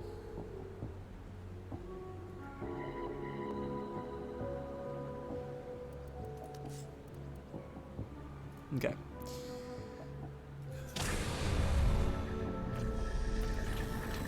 Ah. Well, that's welcome.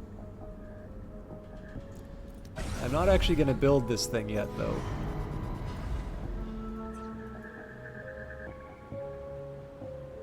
So it's nice that it's constructed, but obviously I want to spend my minerals on restoring my energy plants, preferably before my batteries completely drain. Although we are at leisure time, so haha, recharging.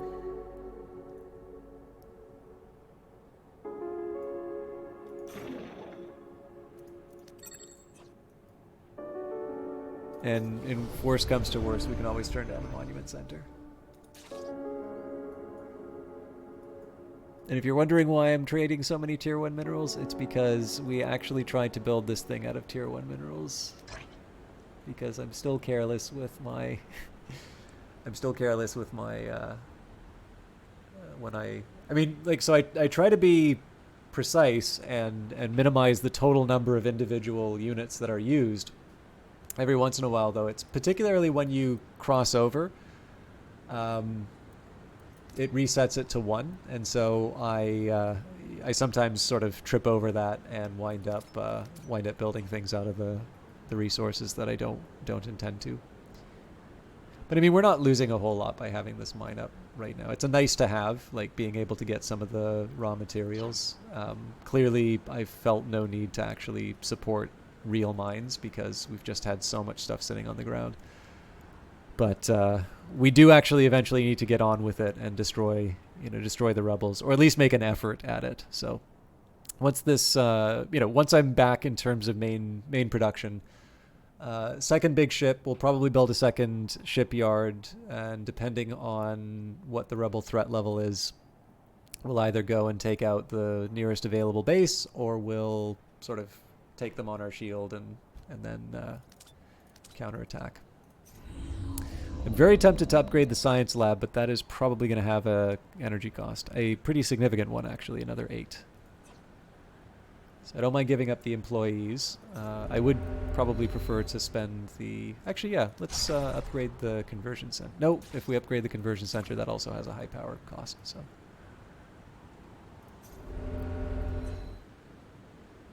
We're just going to stay put, at least until we get to 200. Okay, I think I'm going to have to wrap it up fairly soon. I was really hoping that I'd at least be able to get these things built. So I'm going to just try and fast forward to that milestone. And how would I rebuild the employees? Let's take a look at the map. Tell me what I would use to make the employees.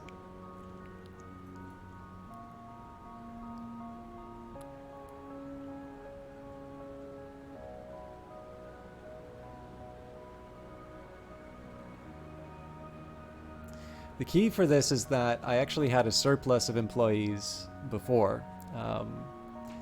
This is when my conversion center was working. The biggest problem is that this is the only source of employees that I have right now, which is currently full of waste and has never been emptied, like ever in its life. This is one of the reasons why I'm saying a dedicated employee towards cleanup might be an idea for me.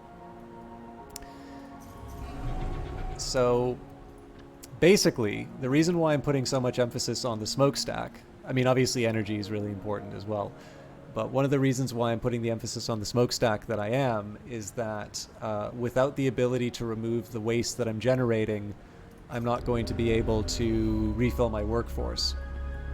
And while it's true that if I just sit and save in terms of the overall minerals, I'm going to...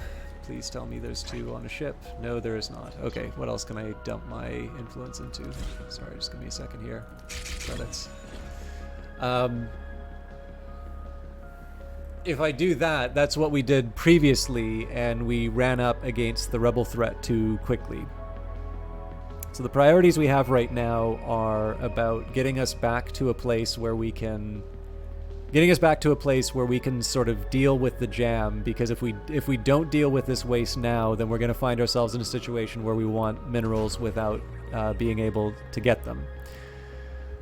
The only real benefit I can get by focusing on employees is essentially 1 extra one, because there's only space for 1 right now. And I mean, if I really want to get the employees back, I could, I mean, I'd have to cancel the existing ship here, which I don't want to do, or I'd build another shipyard and I'd just take them off and put them back again. But in this case here, like, I already have some slack in terms of where my employees are going, which is, you know, I can just simply reassign people. Like, the reason why I'm focusing on processing right now is because, as far as I'm concerned, like, the remainder should actually be able to handle this. We currently have, it looked like 5, but one of them's gone away now. Yeah, so we've got 5 people sort of running around working on different kinds of construction jobs. Which is, you know, not like happy days are here again, but that should be more than enough to kind of get what I need done. And when it comes down to my processing needs, I've got 7 people dedicated to that right now, which to me is like, this is where I want it, because I just want to have as many tier 3s rolling off the assembly line as I can. But in this case here, like, the gain of, you know, a handful of employees, like, if I were to take the entire staff of the Fractured Grizzly, that would still get me less than just freeing up the people who are dedicated to processing. So it's just simply a matter of picking the battles that I need right now. And given that my entire supply chain is going to get just demolished if I don't build the smokestack, it's why that's the highest priority. Okay, so JJ's Games, I've really been trying to express that I don't like being told how to play the game. Where would you build the conversion capsules? Is it this factory? Is it this factory? This floor? This floor? Maybe it's my headquarters. Maybe inside of my headquarters we'll find the space. Oh, what do you know? Like, believe it or not, I have actually played this game before. You're not exactly blowing my mind with the stuff that you're saying here, right? So I'm doing my best to try and explain my reasoning, but I gotta admit, it is kind of getting on my nerves a bit to be talked to like I don't know how the game works. And I'm sorry to put it in such blunt terms, but there's just something about having somebody's first thing in chat be telling me how to play the game, and then that being like the only contribution. I think we've started off on the wrong foot, and I'm willing to go past this, but you know, this is not my first game, and I maybe think it would be better if we didn't assume that I didn't know how these things work.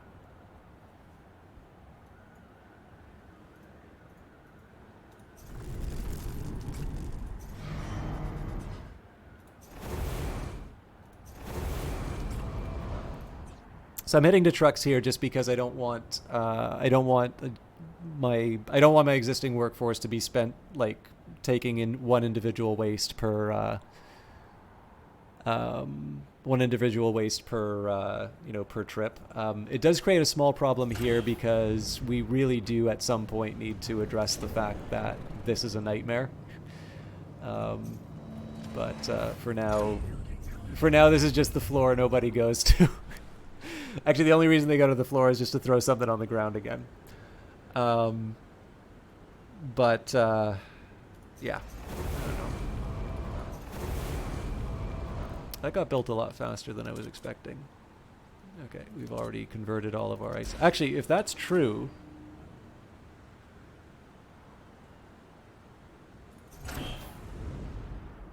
I think I'm okay killing the isotope line for now. And sorry, I know I promised some of you some Steam news, and I'm going over. I just really wanted to try and rebuild my utopia.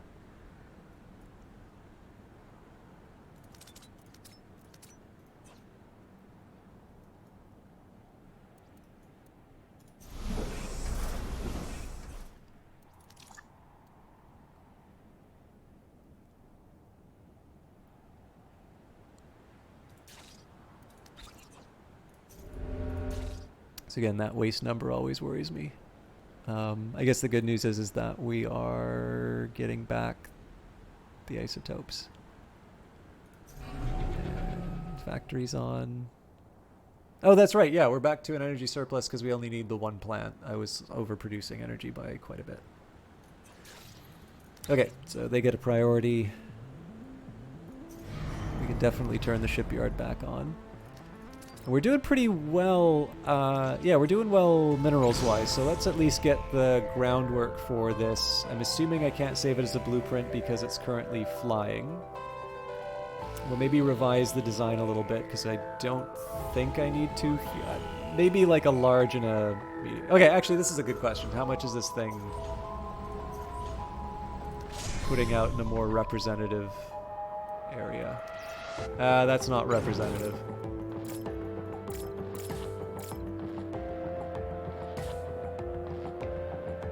You know what? It does a surplus. I won't worry too much about that.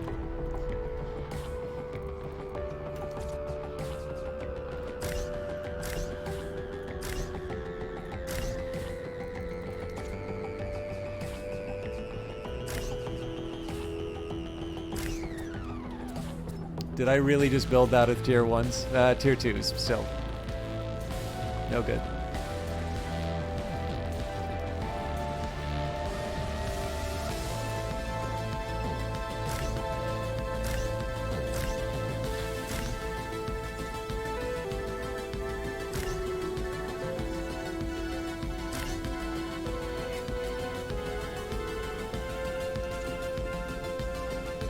So the life support might be the last thing I add to this, just because I don't actually want the workers to go away. I can always like force them off, but you know, it'd be nice if I don't have to manipulate them. There is also a little trick that you can do. So one of the reasons why the crew pods are this way is that people can walk through the crew pods. So sometimes you can stick them in like areas like this where no other, like, so if I were to put a relay here. Actually, I don't think the game would let me. Good God, they do. But yeah, like, obviously you don't want to put a relay here because nobody will be able to get on the ship. But, is this how I built this? I think so.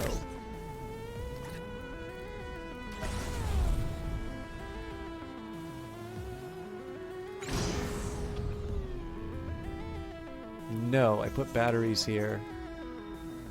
Okay, that kind of makes sense. I think there's definitely some revisions I could do to this design, but I think just getting the ship up in the sky is better than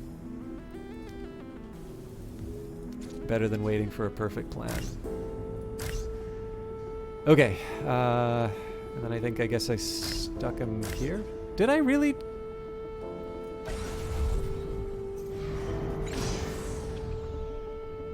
No, I'm off by 1, right.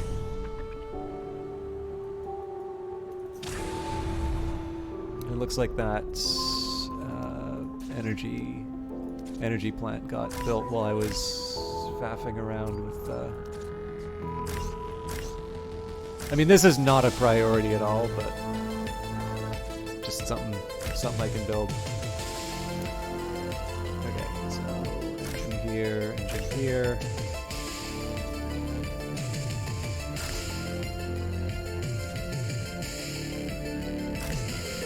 It is nice to have symmetry, but like it's wasteful to put the med bay, or it's wasteful to have like a med bay on each side.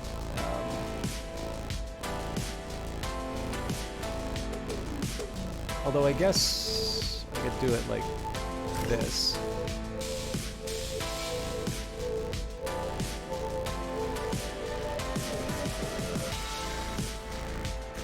Med bay's tier 3, not a tier 2. So again, the idea here is just having like one mineral unit. This is the same thing I was talking about before, where if I have the option to, like, I basically treat my tier 1s as if they will one day grow up to become tier 3s. That's not always true, and that's not always a helpful assumption. In fact, a lot of times it winds up getting me in trouble.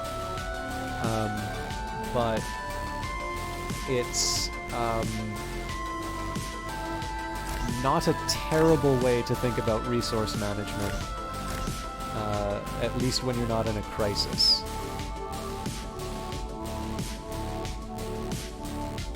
Now I'm wondering if I actually want to do that big string of engines like I sort of drafted previously. That seems a little excessive, but I'm not exactly opposed to it either.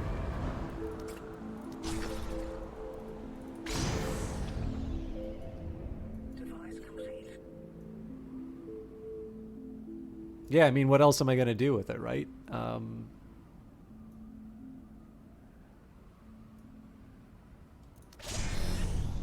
So maybe not the smartest use of resources. But I'm in this nice spot where I don't need minerals right now, so...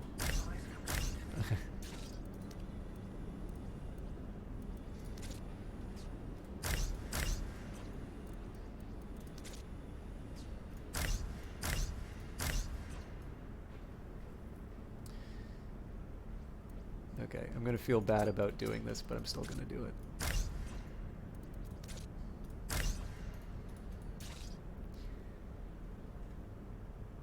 If I recall correctly, it's life support in the corners. Oh no, not exactly in the... Okay, so in this little spot here, batteries along the sides.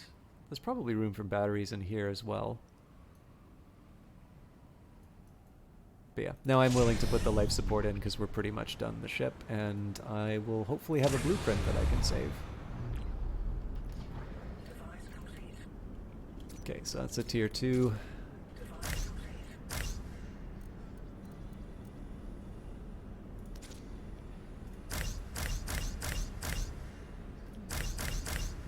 Cannot build here.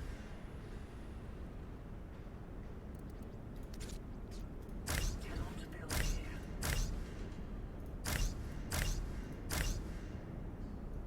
So other than the fact that there's sort of wasted, not wasted, but like there's empty space here. But the thing is that like, unlike my factories, being able to, like there's no, to me, unlike factories, ships don't necessarily benefit from having everything crammed into one spot. I hope this works. I gotta come up with a name for this. Oh man, the Sumptuous Hyperion? Sumptuous is a really good... Okay, I had to find out who's responsible for putting Sumptuous in the randomly generated names, because that's possibly my favorite that I've run into so far.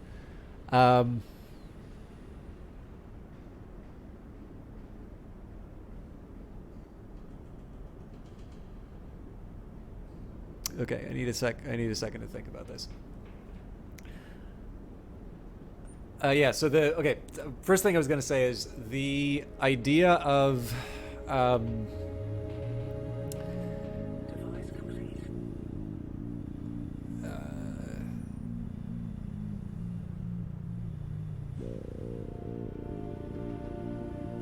I'm gonna kill the... I wonder if Tarn is atoms. So that'll help free up the... that'll help free up some of the labor. But yeah, so the logic for a factory being packed to the gills is, you know, you're making the most of the space available so that you don't need to spend more isotopes to build more factories. The logic of packing a ship is a very, very different one. If you pack a ship, then that means that any individual hit from like the enemy guns is going to it's going to have that much more of an impact. So, for instance, this is what's informing the layout for the relays. So normally I don't like wasting space. Oh, that's right. I was meaning to connect these and I never actually did.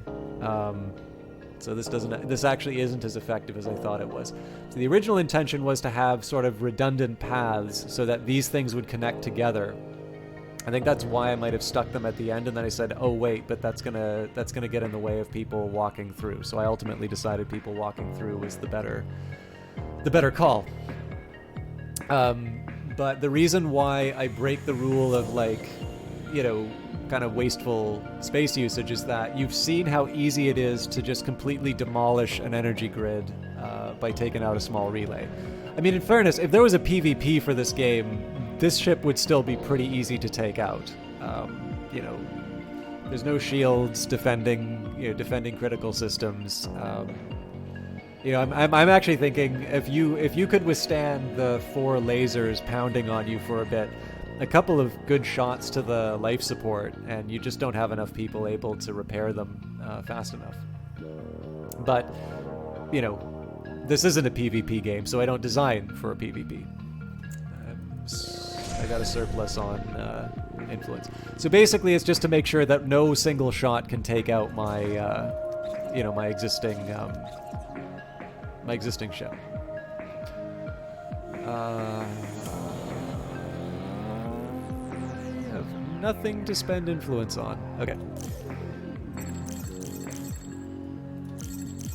It's quite literally buying empty space.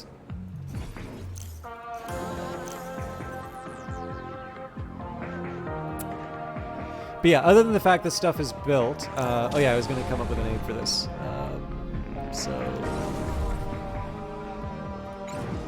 Fractured Grizzly. I'm going to call, we'll just call it a City Destroyer.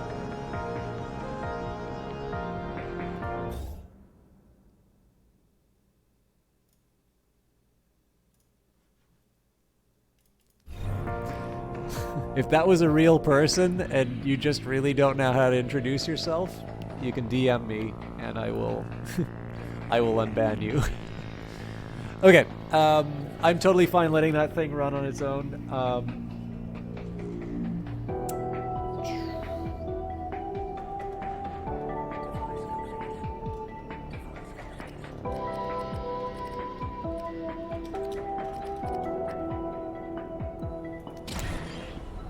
Witnessed the birth of the HQ Masher, ID4.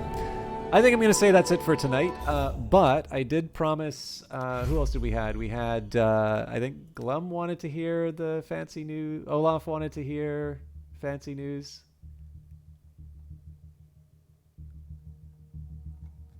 Somebody wanted to hear the Steam news. Anyways, first of all, thank you very much for watching Industries of Titan. I really like this game. And actually, what I liked the most on this one was the fact that we almost lost 2 times, that we were able to pull it out of the fire. I guess for the second one, I never got a chance to do my... yeah, I mean, I definitely can remember a point in this game where, like, the fight would have been a foregone conclusion. And I don't think... Like, it's really easy to overlook the fact that...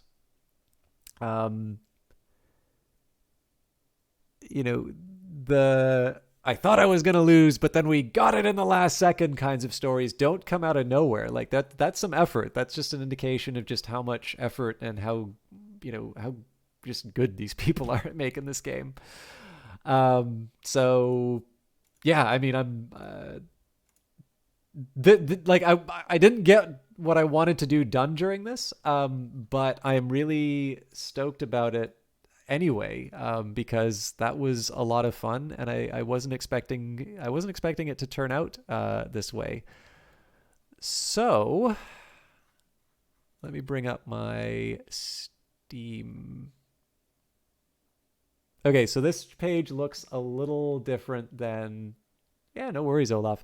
So I hope there's enough of you sticking around. And I know some of you are really into this and some of you are not into this, and some of you don't know what this is, and some of you really wish it was, this wasn't a thing. But if I share my screen, so I've been sitting on this news for a while, but there is a Tabletop Fest, which is being hosted by Steam. That starts tomorrow. And if you take a look in that little corner there, it says 1 p.m. Pacific time. I hope that's Pacific time. I better double check those times, because this is not just me on that Steam page again. I know some of you have seen it before, and I know a lot of you wanted to know the next time that I did it. Oh, this is interesting. So 10 a.m. PST, but I'm scheduled for 1. I definitely need to find out when I start this thing. Oh, no, hang on. 10, yeah, 11, 12, 1. Okay, this is 1 p.m. my time, 10 a.m. PST. Please check your own calendars. So yeah, last time I did this, it seems a bunch of people did not know I was doing this. So I am back with Cultist Simulator. And I'll be on it. The description for this is ridiculous, but let's see upcoming events. There is one thing that kind of freaks me out a little bit. So if you take a look at the comments, right, like 28 likes, what the dub. Mars Horizon had a lot of likes on it, but like I don't know why. It's definitely not me that's causing this, but like it's all kind of single digits, except for maybe some of the things that you would sort of expect to have the higher numbers. But like this. I don't know what's causing this, but it seems like there are going to be, if this is any indication, there's going to be a few people. So he's counted among the no. He may be long already. Come watch him wrestle the game to its knees. Veteran player System Chalk, one of our earliest adopters, the man with the velvet voice, and possibly the only person who's beaten New Game Plus, is once again tackling Cultist Simulator as part of Steam's Tabletop Fest. We'll have a bunch of exciting things to announce at the start of his stream. So I hope to see you there. I also should probably find out what the exciting things to announce are. I don't know. I just streamed the game. But what I also liked is, as is like, your game is something when even the developers believe only one person has beat the New Game Plus. Obviously there's no level of sarcasm on the internet that won't have somebody who thinks that it's real. But for those of you who've wanted to know about me doing another Steam broadcast, that is tomorrow. It looks like it is now something that is scheduled, and so you can set yourself a reminder if you so choose to. I'd love to see you. If you are somebody who watches the stream and your name is different from what I would see inside of Twitch chat, do feel free to stop by and say hello. But I also know a number of you are big fans of the game, and for those of you who do count yourself as big fans of the game, please do keep in mind that they are also doing an AMA at the same time, on the Reddit. So that might be something that you are a little bit more interested in. Obviously, it is not a big deal to me if where people spend their time, but it is a paid gig. I am being paid to play a game on Steam, and so that's pretty cool. It's what I kind of like to remind people of whenever they're like, "Oh, look at your concurrent viewers. Nobody watches you." I'm like, I still get paid. So yeah. Sorry, didn't notice. Hey, Jared, were you here the whole time?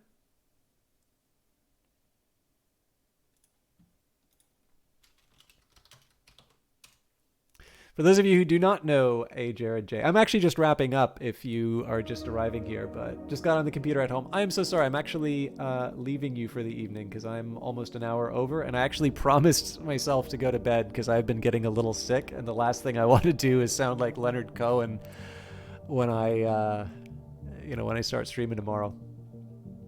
But yeah, again, for those of you who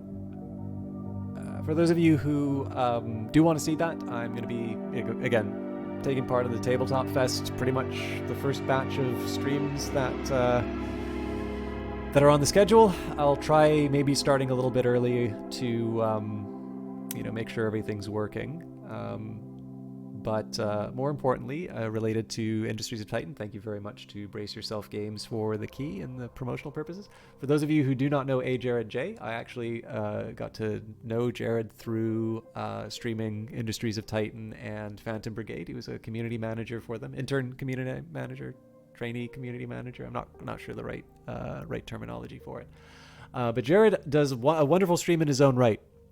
Been doing a lot of music lately, but has actually also introduced me to the world of competitive Pokemon, among other exciting tasks. So if you've not had a chance to check out his stuff, I highly recommend it. Very interactive streamer, somebody who is definitely willing to sort of put himself out there in terms of trying new stuff, and He's done a great job on building he's done a really good job on building a community that's incredibly supportive, and it's a really pleasant place to hang out. He doesn't get cranky at people like I do. So, but yeah, I'm really sorry to to give you a kind of a half a shout out on my way out the door, Jared. But I do need to make sure I get proper sleep. Otherwise, I'm not gonna be able to go through the big event tomorrow. But without further ado, let's take a minute here, see if somebody is streaming Industries of Titan. And if they're not streaming Industries of Titan, let's see if they're streaming Phantom Brigade. And if they're not streaming either of those things, we will find someone who I think is doing good things. Yeah. Thank you, Jared. We'll do our best. Okay. No Titan people.